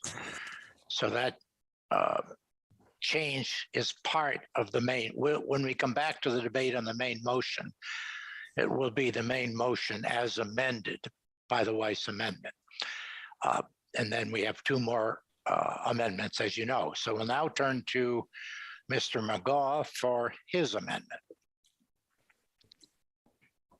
Robert McGaugh, Precinct 1, moved that warrant Article 3 be amended to give guidance as to the types of financial evaluations that the Comprehensive Capital Budget Committee should include in its analyses of proposed capital project by inserting the following sentence after the first sentence of paragraph D of the proposed section 405. And this would be the language. The committee will endeavor to utilize generally accepted financial analysis tools and models in its evaluation and comparison of capital projects. All right, thank you. Now we will take the votes on this amendment. This is on this amendment only. So first I'll turn to the select board, Mr. Palillo.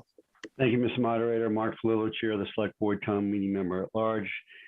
The Select Board unanimously recommends unfavorable action on this amendment. Thank you. And the Warrant Committee, Mr. Lubian. Thank you, Mr. Moderator. Jeff Lubian, Chair of the Warrant Committee and Town Meeting Member Precinct 7. The Warrant Committee unanimously votes unfavorable action on this amendment. Thank you. And then the Capital Budget Committee.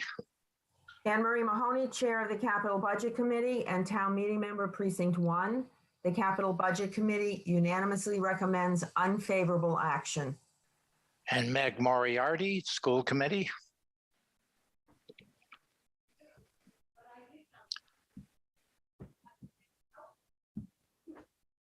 You there, Meg?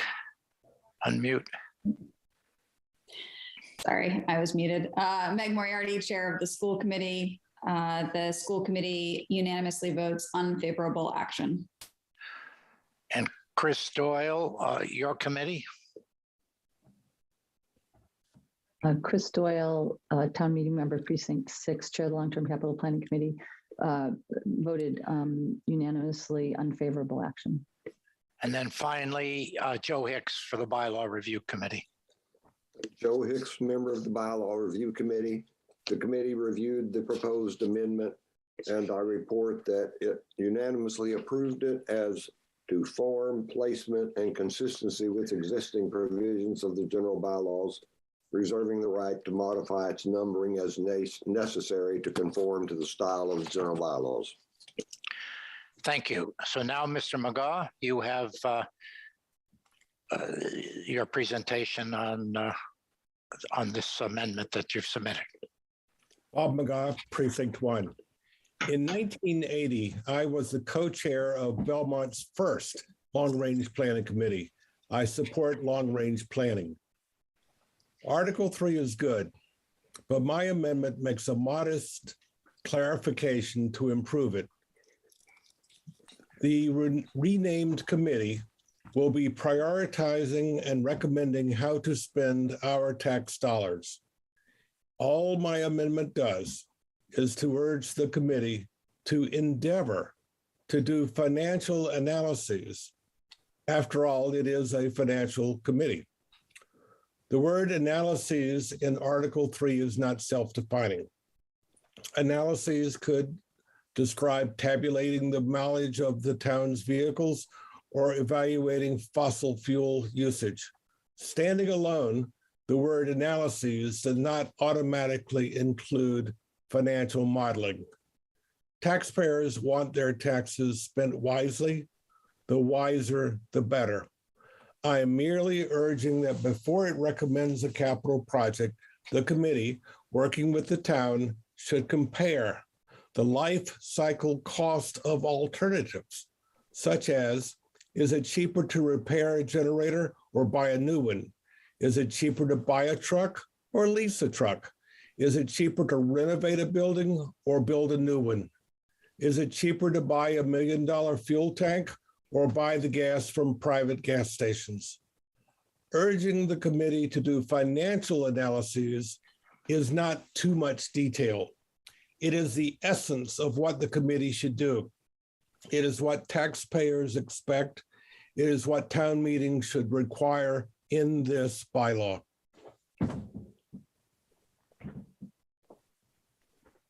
Mute. Thank you, Mr. McGaugh. Chris Doyle, do you have a very brief response, and then we'll open it up. For the record, let me just say to town meeting members, the way we've laid this out, as you can see, is that the sponsors of these amendments make a statement of up to 2 minutes, and then I've allowed Chris Doyle, who's obviously proposed the motion, the overall motion, a response of up to 1 minute. So I've tried to manage this so we can move along. So Ms. Doyle, your response. Yep, thank you. And I have my stopwatch going. Thank you. The long-term capital planning. Identify yourself, Chris.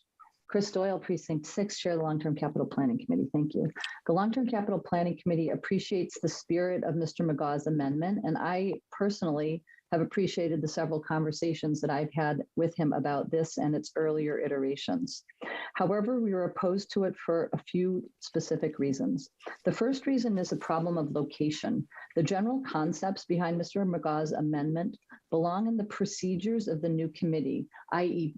that are referenced in paragraph D that I referenced earlier, which indicates the committee shall produce such procedures, and they don't belong in the bylaw. The bylaws are really the bones of the town's operations, and the procedures that the new committee will develop in an open meeting process will fill in much of how the committee does its work and the type of analyses that will be conducted, including many of the types that Mr. McGaugh used as examples, many of which should likely be done, along with probably myriad others. But that should be delineated through the process that the committee undertakes, the new committee undertakes to define its work. Second, Mr. McGaugh's amendments references generally accepted financial analysis tools and models. This phrase is wide-ranging and ambiguous and could create confusion.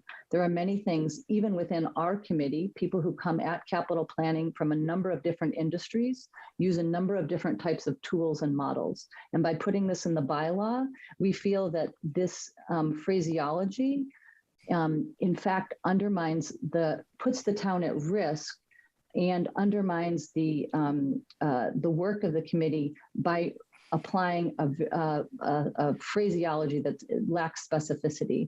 Ms. Doyle, the time is, you're getting. Thank you. Yeah, thank you. Thank you. Now we'll open for discussion of the amendment. This is discussion of Mr. McGaugh's amendment only. Ellen? Mr. Moderator, Ellen O'Brien Cushman. We have Anne Marie Mahoney. Let's see, we have 10 people, who have their hands raised. Anne Marie Mahoney and Thomasina Olson and Jean Mooney are the first three. Great, thank you very much. Anne Marie Mahoney. Thank you, Mr. Moderator. Anne Marie Mahoney, Chair of the Capital Budget Committee and Town Meeting Member, Precinct 1. I just would like to respond from the perspective of the present Capital Budget Committee with the understanding that these processes and procedures will continue. And that is that what Mr. McGaugh is requesting is already happening. We already, if you come to one of our meetings, read our report, check our website, you will see that we meet with the department heads, we analyze purchases versus lease, we analyze life expectancy of any of the things that we purchase. It is the role of the department heads to do this work. They present the information to the Capital Budget Committee, who reviews and clarifies it. This year alone, we have met with Facilities Department Head David Blazon 3 times to clarify, review, and analyze all of the information that he's given us about work on the Butler School. I encourage people to attend our meetings. I encourage them to check all of our information on our website. We post our budget book with all of this stuff from the department heads on our website. And then we present a 30-page report to town meeting members. New people have not seen that yet. You'll get it for the June session, but former town meeting members will have had that in their hands. So we do not support this because it's a process and we already do it. Thank you. Thank you. Tommy Olson, you're next.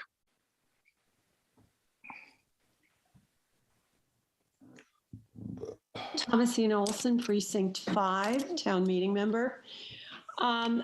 First of all, I want to thank Mr. McGaugh for putting this together.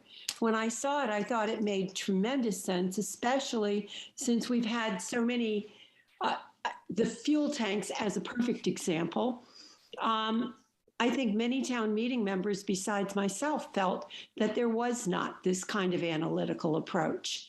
I thought I understand Ms. Doyle's point of having the committee do this as part of their procedures, but I have to say, I'm not sure I would agree entirely with Ms. Mahoney that this is always done otherwise. And again, using the fuel tanks as a perfect example. So I'm in support of Mr. McGaugh's, at least his idea, whether or not the committee, and whether or not we put it in this amendment or put it in to the procedures. I believe it needs to be there. I think the committee needs to use generally accepted financial analysis. Thank you very much. Jean Mooney. Mr. Moderator, Jean Mooney, Town Meeting Member, Precinct 6. I had a question of the language. I'm used to mostly seeing shalls and mays in our language, and Mr. McGaugh uses the committee will endeavor. What does that actually mean? Does it not then have teeth? I know that Mr. McGaugh talked about the spirit of something, but in actual fact, to be consistent with other things, shouldn't that really be a shall or a may for it to actually be a requirement, as Mr. McGaugh was asking? So I just want to understand the meaning of that language from a legal standpoint, or how it should be interpreted. Well, I'll call on Mr. McGaugh to describe his intent since he drafted it. Mr. McGaugh. Am I unmuted? Yes, you are, Bob. Robert McGaugh, Precinct 1. In earlier conversations and in earlier iterations, there was a requirement that they perform analytical analysis, financial analysis. It was totally rejected by the various committees because their response was it would be too burdensome. They didn't want to be obligated to do it. It would take too much time. So in a spirit of compromise, I tried to soften that. So all they have to do is try to do it. And if they don't do it all the time, then there's no penalty on it.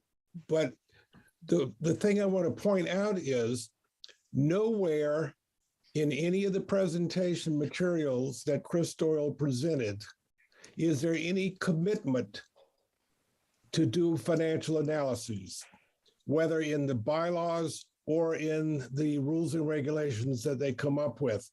Because they don't commit to do it as a rule for their committee, I'm asking town meeting to hold their feet to the fire and put it in the bylaw. Okay, thank you, Mr. McGaugh.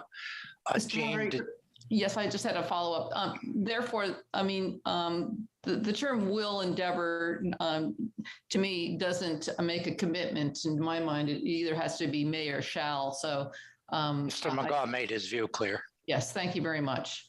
Thank you. Klaus Becker.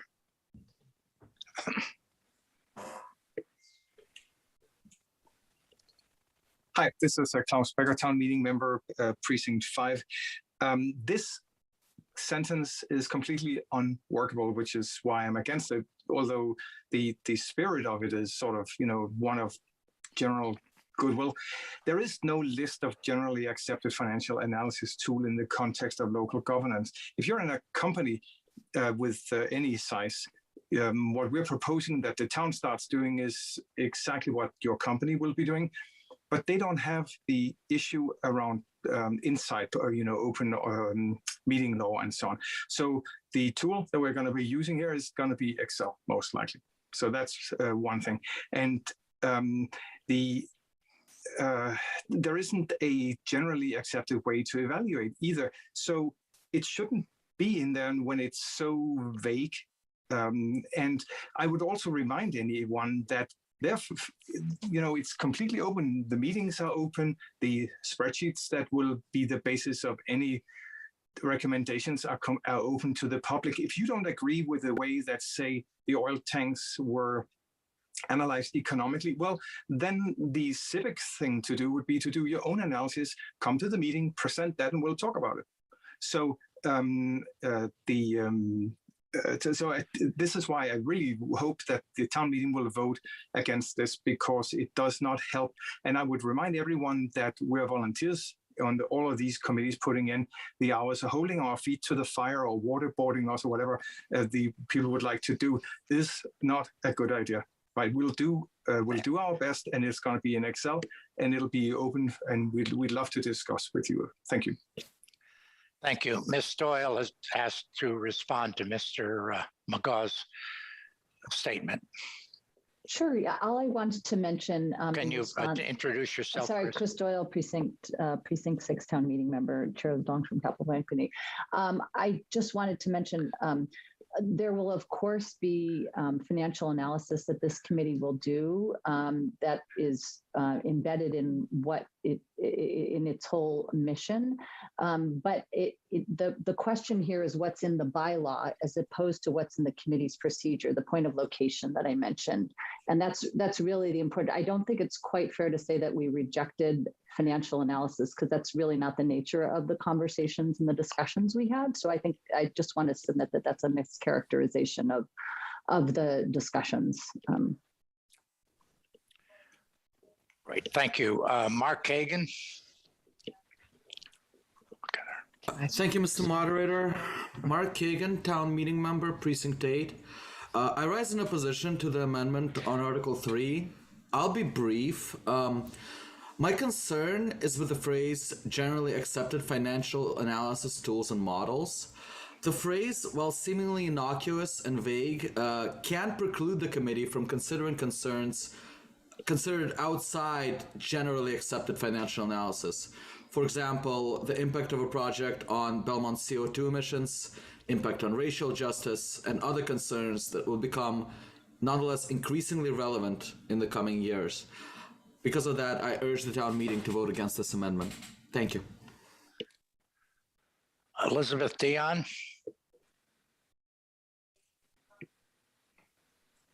Elizabeth Dion, Town Meeting Member, Precinct 2. Just briefly, I disagree with Mr. McGaw's statement that insufficient analysis was done on the fuel tanks.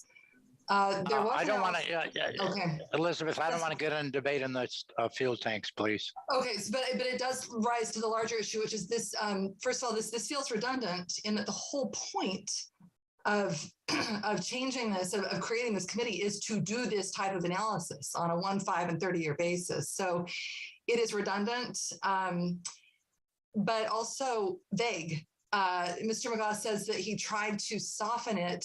Frankly, in my mind, something that's vague isn't softening, it's giving people many more points of harassment or objection that I think will actually slow down the work of the committee. And so for those two reasons, that it's redundant and it's vague, I think it does not belong in our bylaw. As a resolution, I could wholeheartedly support it. Thank you. Thank you. Ellen? Mr. Moderator, Ellen O'Brien Cushman, the town clerk. At this time, there are 9 people who are waiting to speak with their hands raised. The first is Aaron Picalingus, Ken Siskind, and Michael McNamara. Thank you. Aaron Picalingus. Go ahead, Aaron.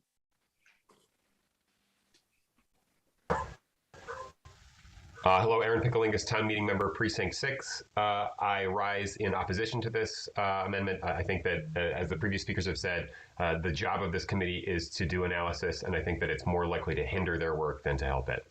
Thank you. Thank you. Ken Siskind.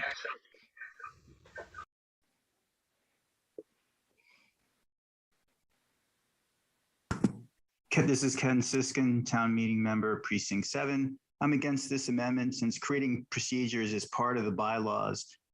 This includes documenting how to do the analysis. So we shouldn't restrict the committee's work within the bylaw before they even get a chance to start documenting their procedures. And also the committee will be reporting back on their progress along the way. So there'll be ample opportunity to make sure that they're doing what the town is expecting. Thank you. Thank you. I appreciate focused, brief comments from town meeting members. Thank you. Michael McNamara. Michael McNamara, town meeting member, precinct 7. I wanted to ask through the moderator to Mr. McGaugh, who I have great respect for, what specific type of accepted financial analysis tools and models he would use. Like, do you have a specific model? Is like a Ware Baring model, just to make up a name? Is there like a Adam Smith model? Like, I know it's famous. Let me ask him that question. Thank you, Michael. Mr. McGaugh, did you hear his question? Yeah, and if you go introduce yourself, Bob. Yes, Bob McGaugh, precinct 1. If you go on the internet, you can find lots of examples of things you can do that fall under the category of generally accepted financial analysis. The basic one is you take two projects, let's say buy versus a lease, and you lay out the 10-year or 15-year, whatever the convenient time frame is, and you populate your spreadsheet with the annual cost, repair, maintenance, carry cost, the debt service, if there is any, and you compare that to the leasing, and you would populate that portion of the spreadsheet with your annual payments and maybe the repairs, and whether or not there's a differential in the cost of fuel. You could lay in insurance, all the other expenses of the two options. And then you would lay those out for 10 years, if that's the number you want to use for a vehicle life. And you can either net present value those, or you can do internal rate of returns or return on equity. You could do cash flow analysis. You could do a variety of things, but the main thing you do is you're comparing the total life cycle cost of the two decisions, and it gives you some insight as to the trade-offs. It is not the only tool you would use to make a decision, because it could be that reliability is an issue or other things. But a lot of people like to see a comparison of what it cost. And this would be the vehicle that you would use. It mainly would come up when you're trying to decide whether to buy or outsource, buy or renovate, buy or lease. But what the suggestion is, rather than the committee listening to the town department saying, we want a new dump truck, the analysis should be, is there an alternative? Could you lease it? Can you share it? Could you repair the one you have? Look at those numbers, and it informs you of how you can spend your money. If my wife thinks Bob, we're nearing the 3-minute mark here. Oh, okay. You finish up. I was going to say, it's no different than when my wife says, let's get a new refrigerator, and I say, I think we can fix it. All right. Thank you, Mr. McGaugh. Adam Dash.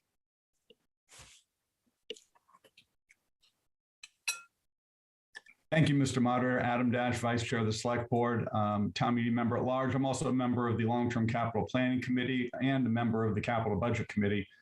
I appreciate Bob McGaugh in general and in putting these things forward. I would say that all these committees that you've heard have voted unfavorable action on this for a reason.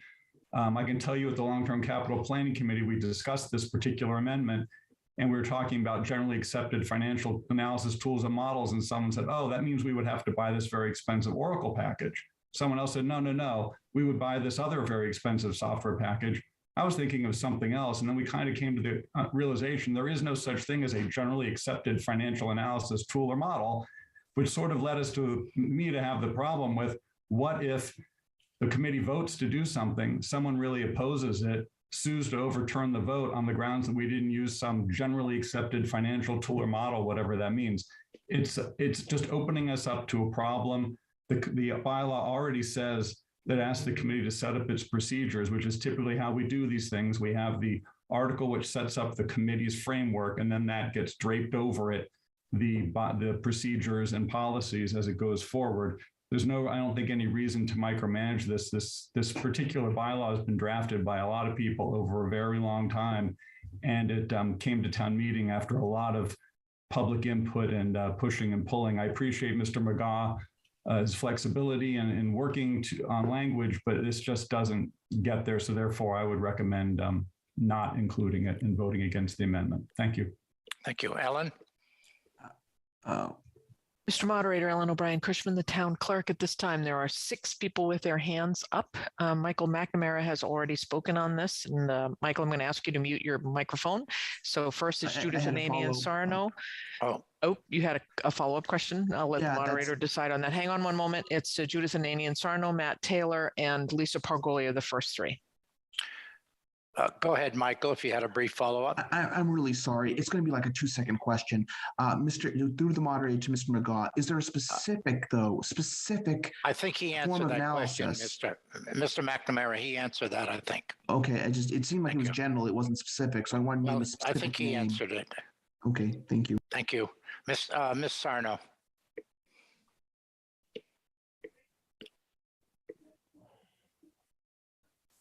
Hi, can you hear me now? Yes, Judith. Thank you. This is Judith Ananian Sarno, Precinct 3, and I am supporting this amendment. I'm voting yes. I think capital projects brought to town meeting should be thoroughly vetted and determined to be the best course of action.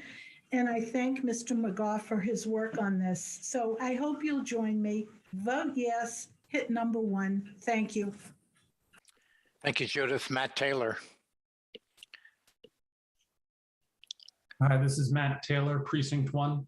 Good evening, neighbors. I've thought a lot about this amendment. I've kind of gone back and forth. I admire Bob's breadth and depth of knowledge and experience. He's one of my neighbors that inspired me to run for town meeting. I'm familiar with some of the pitfalls of generally accepted financial practices as they pertain to publicly traded companies. So in my day job, I analyze financial companies, and financial companies are required to use what's called generally accepted accounting practices, or GAAP. And I just want to offer some of my experience from that. So one is what Bob is describing in answering a previous question has no generally accepted definition.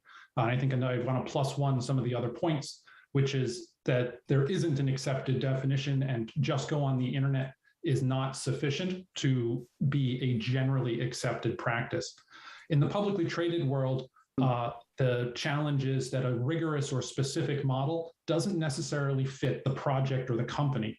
So in this case, GAAP, or generally financial analysis, is not necessarily going to fit the capital project. And if it doesn't have explanatory power, then it's not going to help clarify or understand what we are trying to do.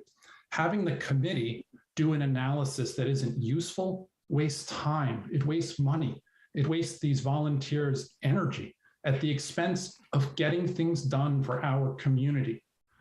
This allows groups and individuals to have the capital projects bogged down doing the analysis rather than actually explaining the work. These documents are all over the place. We actually have the opposite problem. These committees generate lots of documents and lots of information and lots of analysis. And what we really want is explanatory and understandability for the layperson. I'd like to also +1 that the other committees who are the experts I borrow a lot from, are they domain experts? The people who are the closest to this work and have done so much for our town are all opposing this amendment, and I lean a lot on that. Anne Marie Mahoney has stewardship of the CBC for decades, and I trust her opinion on this a lot as well. So I'm really opposed, and I'm concerned that this amendment would be used to bog down our committees and our volunteers and harangue them for the precious work that they're doing on our behalf. Thank you very much. Thank you. Lisa Pargoli. Hi, thank you. Lisa Pargoli, Town Meeting Member, Precinct 4. And I'm in full support of this. I, like probably the only person on this call tonight, do go to most all these meetings, as Anne Marie said, and I don't see any of this being carried out on a lot of these big projects like the schools and the building committee. I go there and I can't get, I have more questions than I ever get answers, and you don't get replies. There's just a lot of things. We wouldn't be in the position that we are in the town right now if this stuff had been going on and buildings had been maintained and kept on instead of let go. And then after not even 50 years or so, they're, you know, we got to tear them down and build a new one. We just can't keep doing that. And that's all they keep wanting to do. So I'm in full support of this. It's about time. Thank you. Mr. Baptista, you're next. Good evening, Mr. Moderator. Adi Batista, Precinct 3, town meeting member. I'd like to move the question, please.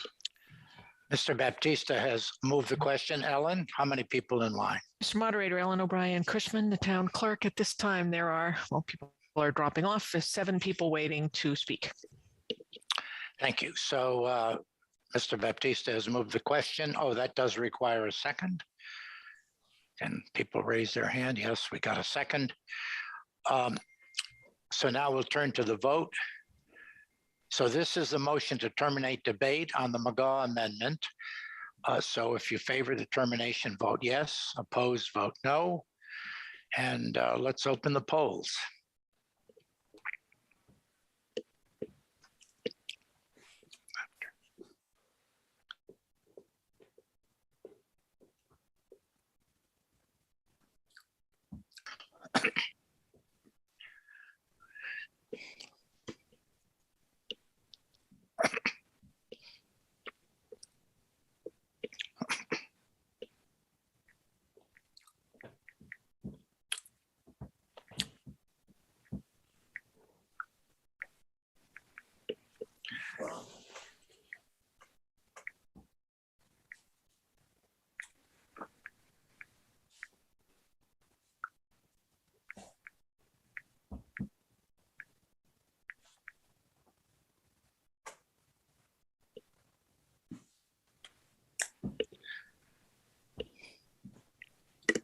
No, over there. No.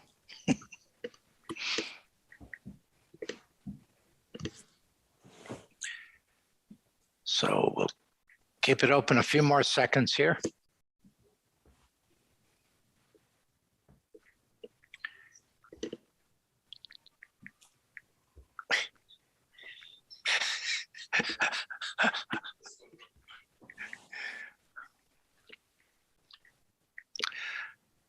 All right, let's close the polls and show the tally, please. So the vote to terminate debate is 209 in favor, 48 opposed. Are there any, obviously 2/3, the debate is terminated. Are there any emergency votes? Apparently not. So let's scroll this, and then we will turn to the vote on the amendment itself.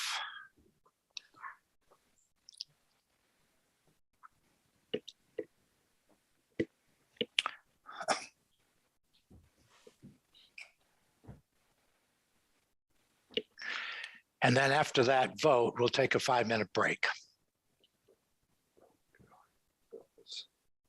I've still got one report to make. You're kidding. That's one reason I'm staying on.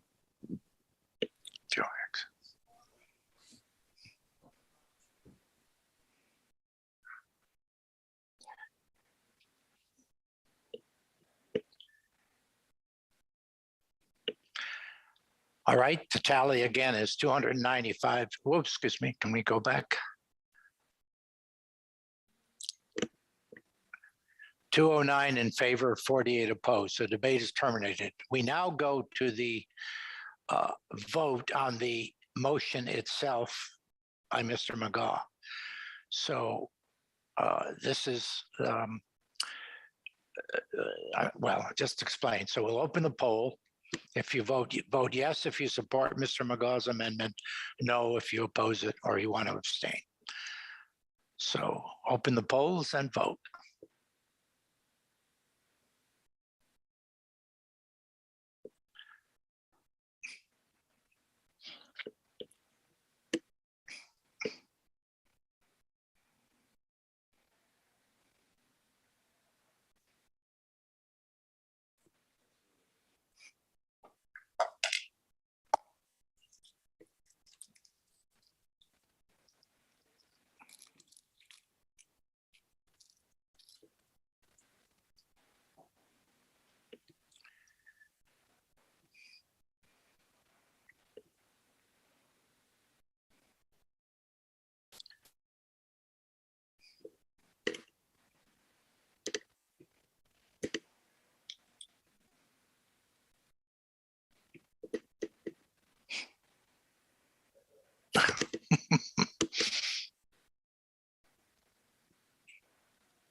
close the polls in a few seconds.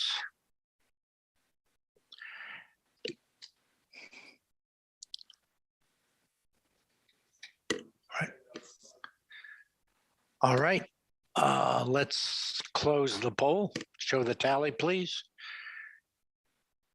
So the tally is 51 in favor, 203 opposed, and 8 abstentions.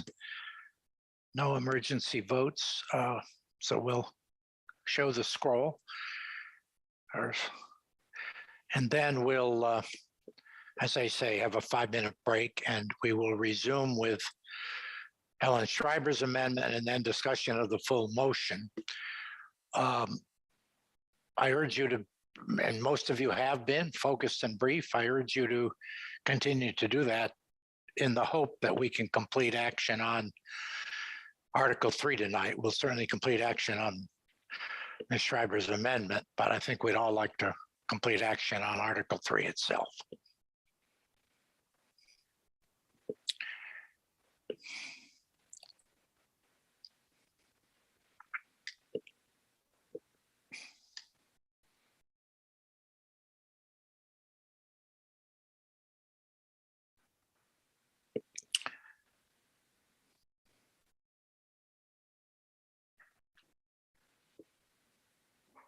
All right, thank you. The final vote, again, 51 in favor, 203 opposed, 8 abstentions. So the amendment is defeated. So we'll regroup here in about 5 minutes. Thank you all.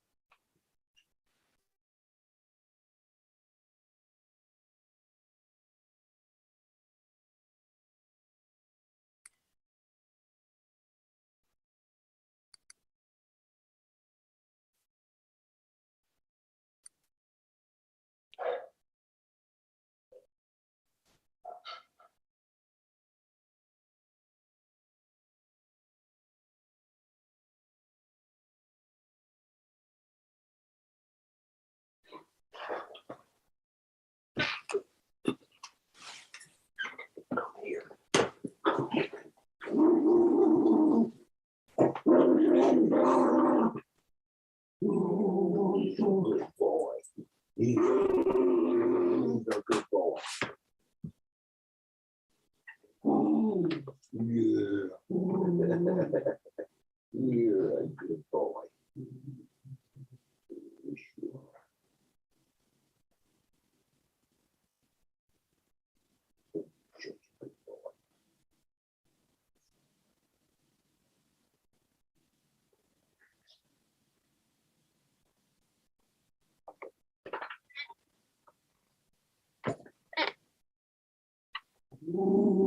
It's a good dog. Shut it down.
Thank you all. We will now reconvene and try to complete action on the amendment in Article 3 tonight.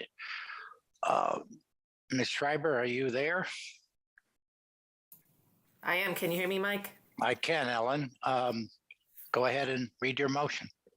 Terrific. Ellen Schreiber, Precinct 8, moved that the warrant Article 3 be amended to provide for a potential alternative appointee from the Select Board to the committee by the following. In the first sentence of paragraph A, after the words Vice Chair of the Select Board, add the words, parentheses, or a member of that board designated by its Vice Chair. Great, thank you. We'll now take the votes of the committee on this amendment only, the Select Board. Thank you, Mr. Moderator. Mark Polillo, Chair of the Select Board, Town Meeting Member at Large. The Select Board unanimously recommends favorable action. And the Warrant Committee? Thank you, Mr. Moderator. Jeff Lubian, Chair of the Select Board and Town Meeting Member Precinct 7. Chair of the Warrant Committee. Chair of the Warrant Committee. Apologize. Recommends favorable action unanimously. Thank you, Jeff. The School Committee. Meg Moriarty, Chair of the School Committee, Precinct 2. The School Committee unanimously recommends favorable action. Thank you. Anne Marie, the Capital Budget Committee. Sure. Thank you, Mike. Anne Marie Mahoney, Chair of the Capital Budget Committee, Town Meeting Member from Precinct 1. Although Ms. Schreiber's amendment was not filed when we met last Thursday, in the context of discussing the Epstein Amendment, which has been withdrawn, the committee took a contingent vote that they would unanimously support an amendment that stated Vice Chair or designee. I think Ms. Schreiber's amendment qualifies, so we unanimously support it. Thank you. And the Bylaw Review Committee, Joe Hicks. Are you there, Joe? I'm sorry, I got muted somehow. Go ahead, Joe. Member of the Bylaw Review Committee. The committee reviewed the proposed amendment, and I report that the committee unanimously approved it as to form, placement, and consistency with existing provisions of the general bylaws.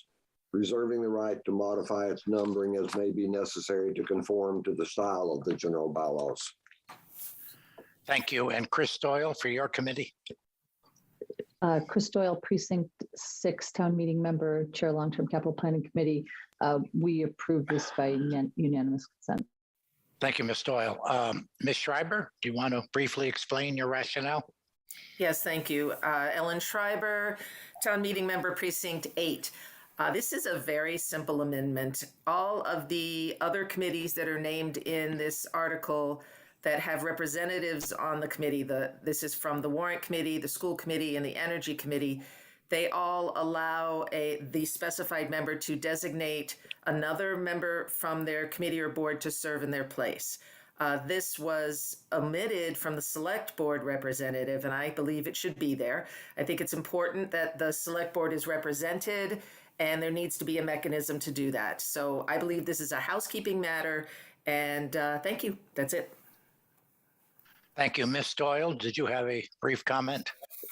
Chris Doyle, Town Meeting Member, Precinct Chair, Long-Term Capital Planning Committee. Yes, we regard this as a welcome clarification to an oversight, so we're grateful for this amendment.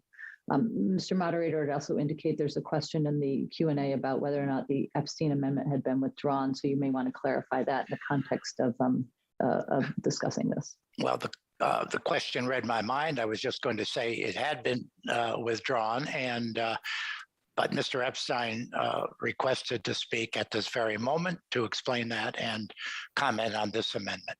Mr. Epstein. Thank you, Mr. Moderator. Moderator Roy Epstein, member of the Select Board and Town Meeting Member from Precinct 6. I can't hear you.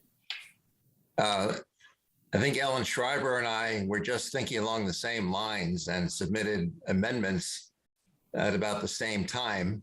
And I spoke to her over the weekend, and they really achieved the same purpose. So I was happy to withdraw my amendment and throw my support to her amendment.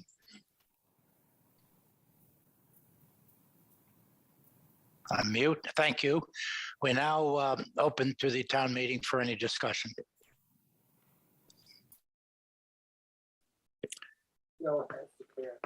I don't see any hands. Wait a few more seconds.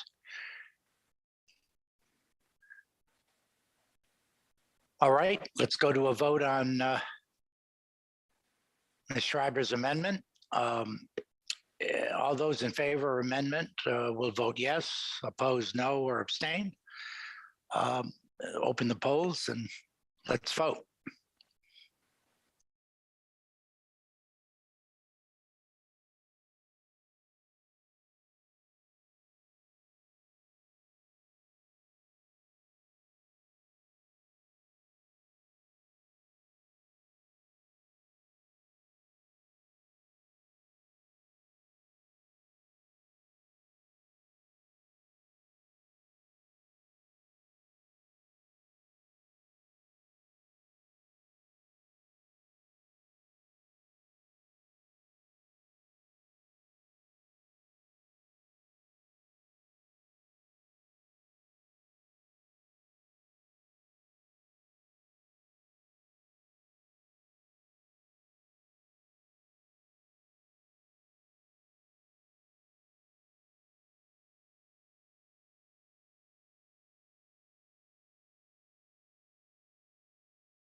Oops. A few more seconds.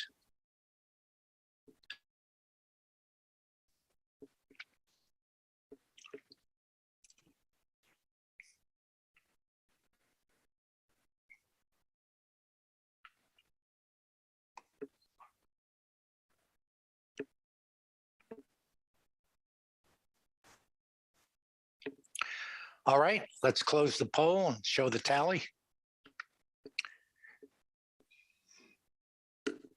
So the results are 244 in favor, 4 opposed, 5 abstention. And Ellen, you have 1 vote, do you?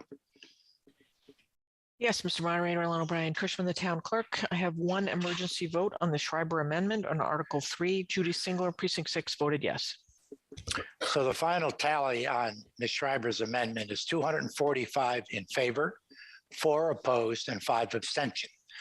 So that dispenses with all 3 amendments. Now we turn to debate of the main motion as amended. And in this case, there have been 2 amendments approved, Mr. Weiss's and Ms. Schreiber's. So we're now debating the original motion with the 2 modest amendments. And so I will, we've had the presentations and the votes. So I'll turn to the participants for discussion of the main motion.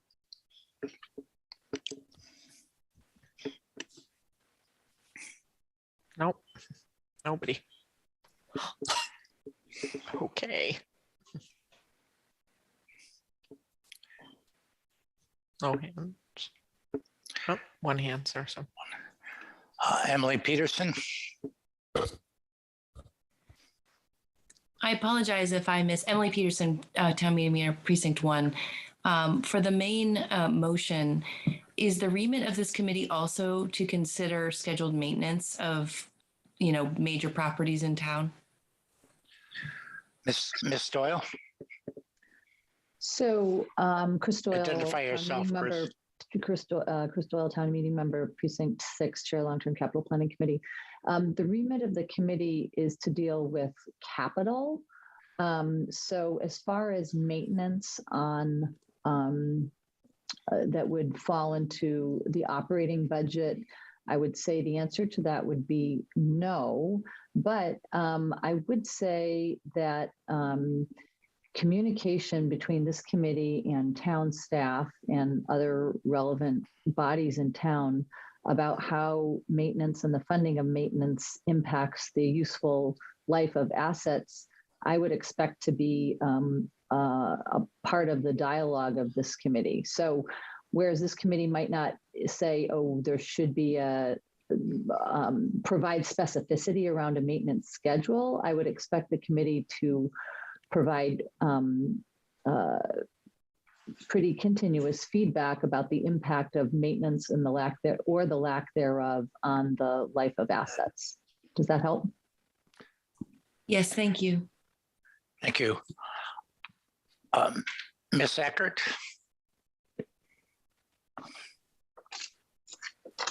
Good evening, Yolanta Eckert, Precinct 3.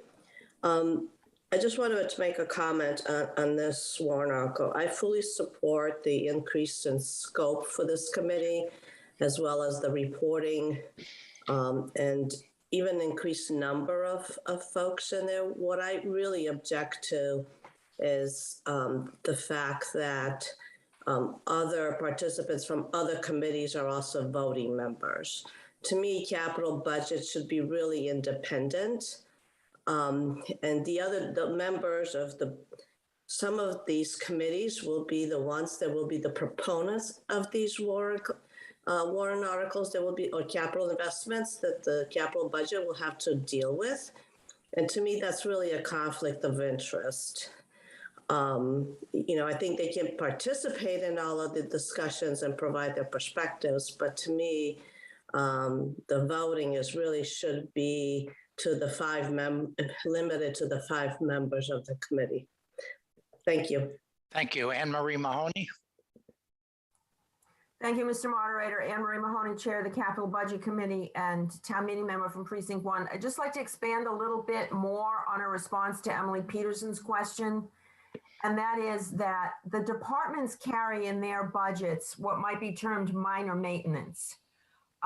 Major maintenance or big repair replacement projects would fall under this new committee. So when we talk about replacing the roof at the Chenery, or we are recommending this year to replace most of the windows at the Butler, that could be seen as maintenance, and that definitely is part of the charge of this committee. And it's the type of thing that will require sort of a long-term look ahead, because as these kinds of repairs and replacements become more and more expensive, therefore the funding for them has to be planned out well in advance. So I think it will fall to this committee to define where the parameters are between major and minor maintenance, but certainly some big maintenance will fall under their purview. Thank you. Thank you. Kevin Cunningham. Thank you, Mr. Moderator. I believe I Identify yourself, Kevin, Oh, please. sorry, Kevin Cunningham, Precinct 4, town meeting member. In item D, the committee shall coordinate with the town administrator to implement the plan, et cetera. I read it as the plan is a recommendation, and so to implement it, the word implement there implies that it's actually to be executed, shall coordinate to implement. I wonder, can you just sort of say what the nature of the plan is in terms of how much of a legal document it is that must be executed versus how much of it is a set of recommendations that, for example, town meeting will vote for at the 1-year recommendations? Thank you. Ms. Doyle? Sure, yeah, thank you. Town meeting will definitely. Identify yourself. Chris Doyle, Precinct 6, town meeting member, chair, long-term capital planning committee. Thank you for that question. Definitely the first level output of this plan will be 1-year capital expenditures that need to be made. So, and those would be proposed and voted through for appropriation at town meeting. So that would definitely be the case. The 5-year plan and the 30-year would not be voted at town meeting. Therefore, they would be really recommendation, I guess I would call them recommendation and planning documents. The process here is going to be a rolling, so there'll be a rolling 5-year plan so that what's in the 5-year plan in year 2 would form the basis for what would then become the following with, additional review and so on the next year, but would form the foundation or the basis for what would be the appropriations in the following year. Only the 1 year is voted on and appropriated, and the 5-year and the 30-year are presented for discussion, but not voted on. Does that answer your question? Mr. Moderator? Yes, Kevin. Just the word implement was what threw me off. I can't, if I were a member of the town or something, or of another committee, would I relate to that plan as this is what we're going to do? Or as this is the recommendation currently, just like the financial planning team, it's just like, this is our best guess right now, but we are not required to implement it. The word implement is what threw me off. Great, thank you. Kathy Cohane. Kathy Cohane, Precinct 2 town meeting member. Chris, could you speak to how this committee, and I support the committee, but I'm concerned about the quality of the data. One of the challenges we've seen with the library is getting good estimates to be able, and what I'll call bankable estimates to use in our capital planning process. What changes are envisioned to that process so that we have the right structure, which you're recommending with this committee, but then the right content with which to plan? Ms. Doyle. Chris Doyle, Precinct 6, town meeting member, chair, long-term capital planning committee. It's an excellent question. And I think that the quality of the data, frankly, is going to have to improve over time. This was a weakness that we as a temporary committee certainly identified in the course of our process. There's not a complete inventory of the town's capital assets. And that's one thing that, and that's referenced, the need for that is referenced in the bylaw in one of the paragraphs. That is something that is going to have to be compiled over time. It's not something that can be done quickly. We have certain areas where we have that, certainly streets, sidewalks, the enterprise funds. It's being undertaken for historic by the CPC for historic assets. So there are pieces of that, but the other pieces are missing. So putting together, looking at what the town has and what is missing, and then undertaking that work either directly or, if necessary, with outside resources is going to be really one of the sort of first parts of the committee's work, I think. So I hear what you're saying, and I'm sympathetic. I don't have an easy answer because I think there are some things, but there are several things that are missing from what you're describing. And Anne Marie or Jenny Fallon might have additional comments on that. Vincent Stanton. Thank you, Mr. Moderator. Vincent Stanton, Town Meeting Member, Precinct 3. I certainly favor long-term planning and will be voting to create this new committee. One of the structural challenges with long-term planning is the fact that a third of our executive turns over every year. And so between two April elections, a 2/3 majority of the select board could turn over. So I was very encouraged to see that the committee sees public education and building a constituency or an understanding and support for long-term projects among Belmont voters is central to their mission, because that's one of the few ways that we can really have a commitment to a long-term planning process.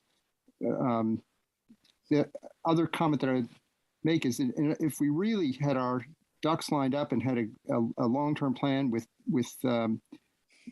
backing, we could even prospectively be counter-cyclical in our project execution, by which I mean take advantage of times when interest rates are super low, as the town was fortuitously able to do in financing the debt for the middle high school. That's a big reach, but if Ms. Doyle has any comments on that, I'd be interested. Thanks. Well, let's keep hearing from Heather Brenthouse. Hi, yes, thank you, Mr. Moderator. Heather Brenthouse, Precinct 7, Town Meeting Member. I definitely support the expansion of this committee. I just was wondering if Ms. Doyle or someone else maybe could respond to that question about voting. I am kind of curious about whether there really are potential conflicts of interest of people who are on outside, outside committees who are, working for, working to, provide for their capital, whether that could actually form sort of conflict of interest that somebody could actually argue with later on. So if somebody could respond to that, that would be really helpful. Thank you. Ms. Doyle? We might need, George Hall might want to comment on formal conflict of interest. Chris Doyle, Precinct 6, Town Meeting Member, Chair, Long-Term Capital Planning Committee. I'm very sorry. George Hall might want to comment on formal conflict of interest. I hear the comment. Our committee debated this actually a fair amount toward the beginning of our formation. We came away with the clear direction that we really wanted the majority of the committee to be appointed by the moderator, so as to partially address this concern that the member from Precinct 3 brought up, because it's an interesting idea. In addition, there's workload issues as well. So that's another reason for having people who aren't on other committees, because this committee is going to be a substantial amount of work. And so there's a workload issue as well. My own view is that there's not a formal conflict of interest, that in fact, the involvement of someone from these groups furthers coordinated decision-making in the town, because each of these other groups has an important role in decision-making and advancing progress in the town. But I would, as far as formal legal conflict of interest, I would let someone else comment. So let me turn it to George Hall, Town Council.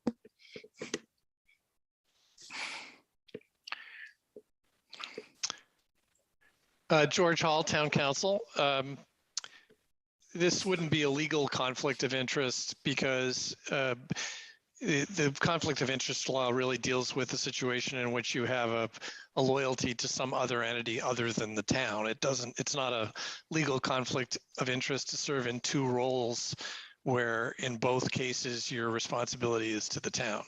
I think that sometimes in that situation, people may think that the two roles are inconsistent, and that's a policy question, but it doesn't raise questions of conflict of interest under the State Ethics Act. Ellen? Mr. Moderator, Ellen O'Brien Cushman, Town Clerk. At this point, there are 3 or 6 people now with their hands raised. Roy Epstein, Jenny Fallon, and Anne Marie Mahoney are the first 3. Roy Epstein. Thank you, Mr. Moderator. Roy Epstein, member of the Select Board and town meeting member from Precinct 6. Regarding this topic of conflict of interest or the general operation of the committee, as Mr. Cunningham kind of alluded to, I would just remind everybody that this is a public body, or this committee will be a public body. All the meetings all its deliberations are open to the public. And the result, the final work product of the committee is only a set of recommendations to town meeting. And any action that's really taken is when town meeting votes money to do something. So that's not a decision by the committee. It's just a set of recommendations. Thank you. Thank you. Jenny Fallon? Thank you, Mr. Moderator. I would just like to say that. Introduce yourself, Jenny. I'm sorry. Jenny Fallon, member of the Long-Term Capital Planning Committee, member of the Warrant Committee, and member of the Capital Budget Committee. I would just like to explain that the current practice in town through the bylaws is to have representatives of various committees and boards be on other committees. And the primary purpose there is coordination and communication. So, for example, the current Capital Budget Committee, I serve as the Warrant Committee representative to that. There is a representative from the school committee and a representative from the select board. On the Warrant Committee, there is a representative from the select board and a representative from the school committee. And I think this has been common practice in the town for many, many years. And in fact, the requests for projects don't arise from various committees. They arise from the staff. They arise from the departments, who are the ones who deal with the assets as we move forward. So I don't think that there's any conflict of interest. And in fact, it's a useful thing to have good coordination and communication among the groups that are responsible for decision-making and for bringing projects to town meeting. Thank you. Thank you. Anne Marie Mahoney. Thank you, Mr. Moderator. Anne Marie Mahoney, Chair of the Capital Budget Committee and town meeting member from Precinct 1. Just to follow on to what Jenny said, we do have representatives from the various committees. They actually contribute to a robust discussion. They are one vote, so they can't outvote the other 6 or 8 or 9 or other members of the committee, but they have a knowledge of the needs, but they also represent the people, so to speak. They are the elected people or the appointed people. And so they contribute to a very robust discussion and in many times very, very helpful. I also want to jump back to a prior question, and that is in terms of the long-term planning. Part of the goals is to have an inventory in the town of all of our assets, all of our buildings, and all of the needs. The facilities department has started to do that a number of years ago, but they are very understaffed.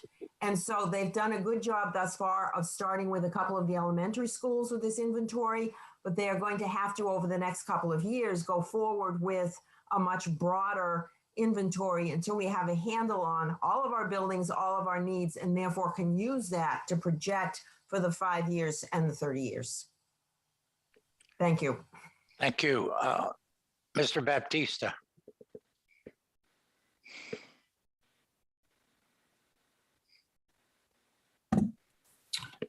Good evening, Mr. Moderator. I would like to, Adam Batista, Precinct 3, town meeting member. I would like to move the question. Mr. Baptista has moved the question. There are 2 people in line. Well, a third just raised her hand, but in any case, the question's been moved. Is there a second? Somebody want to raise their? Yep, there's a second. So we'll now go immediately to a vote on terminating debate. If you favor terminating debate, vote yes. If no, vote no. Let's open the polls.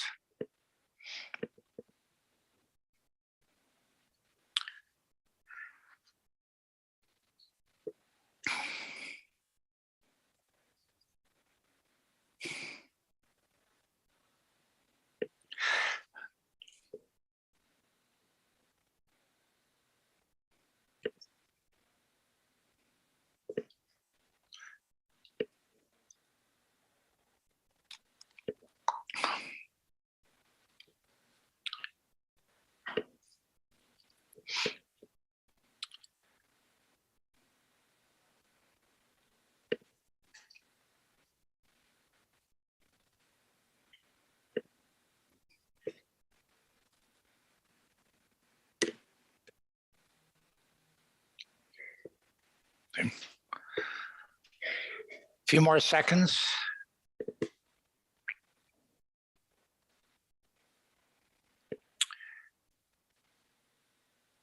All right, let's close the polls. And the motion to terminate debate is approved, 215 in favor, 34 opposed, obviously way more than 2/3. So debate is terminated. I don't see any emergency votes. So now we move to the main motion. This will be the final action of the evening. This is a vote on the main motion as amended. And to refresh your memory, the two amendments were the Jack Weiss amendment and the Ellen Schreiber amendment. Ellen, did you have a? I do, Mr. Moderator, Ellen O'Brien Cushman, Town Clerk. Judith Feinlieb has her hand raised, perhaps with a question about process, sure. I think. Oh, Ms. Feinlieb, you had a question? One moment, folks. Oh, it went away. Okay, I guess not. So we're going to vote on the main motion. This is the motion read by and presented by Chris Doyle at the beginning and amended by the small amendments, Jack Weiss and Ellen Schreiber. That's the composite that you're voting on. All in favor would vote yes. Those opposed, no, or abstain. So let's open the polls.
I was muted.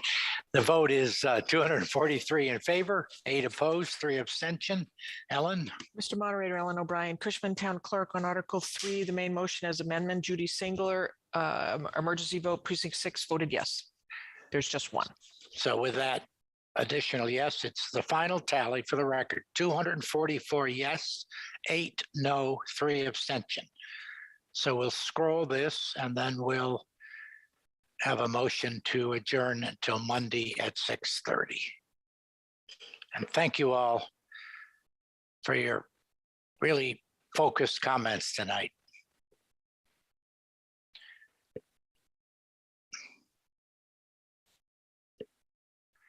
We heard from a lot of people and we're able to do that because people really, as I say, focused on the point they wanted to make and were clear.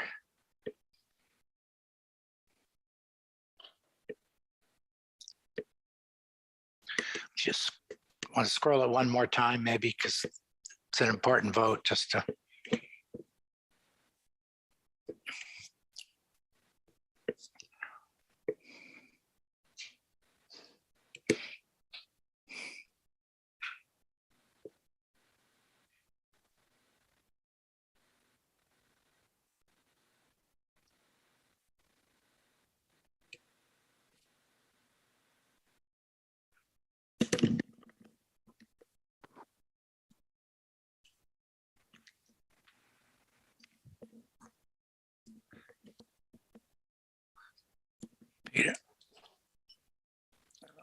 Peter Magny, did you have a comment? Your hand was raised.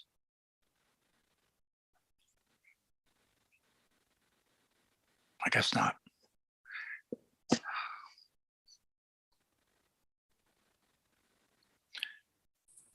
Yes, I do. Oh, go ahead. I'm sorry, my vote didn't cast. I'm sorry.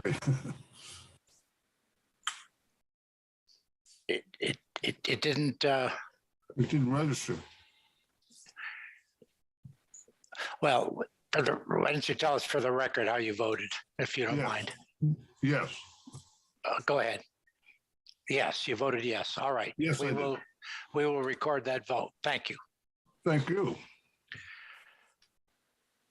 So that concludes the action tonight. We will have the final motion here. Moved that the annual town meeting be adjourned and continued to 6:30 p.m. Monday, May 9, 2022 by Zoom. I'll take unanimous consent.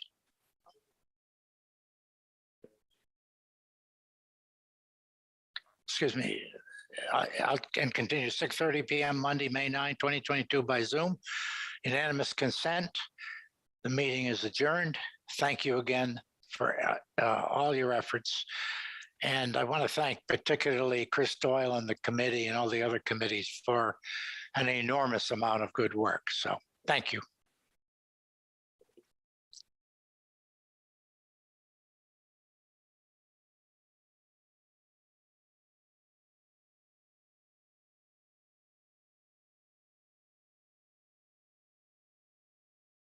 Disappeared last year, and I am helping the families.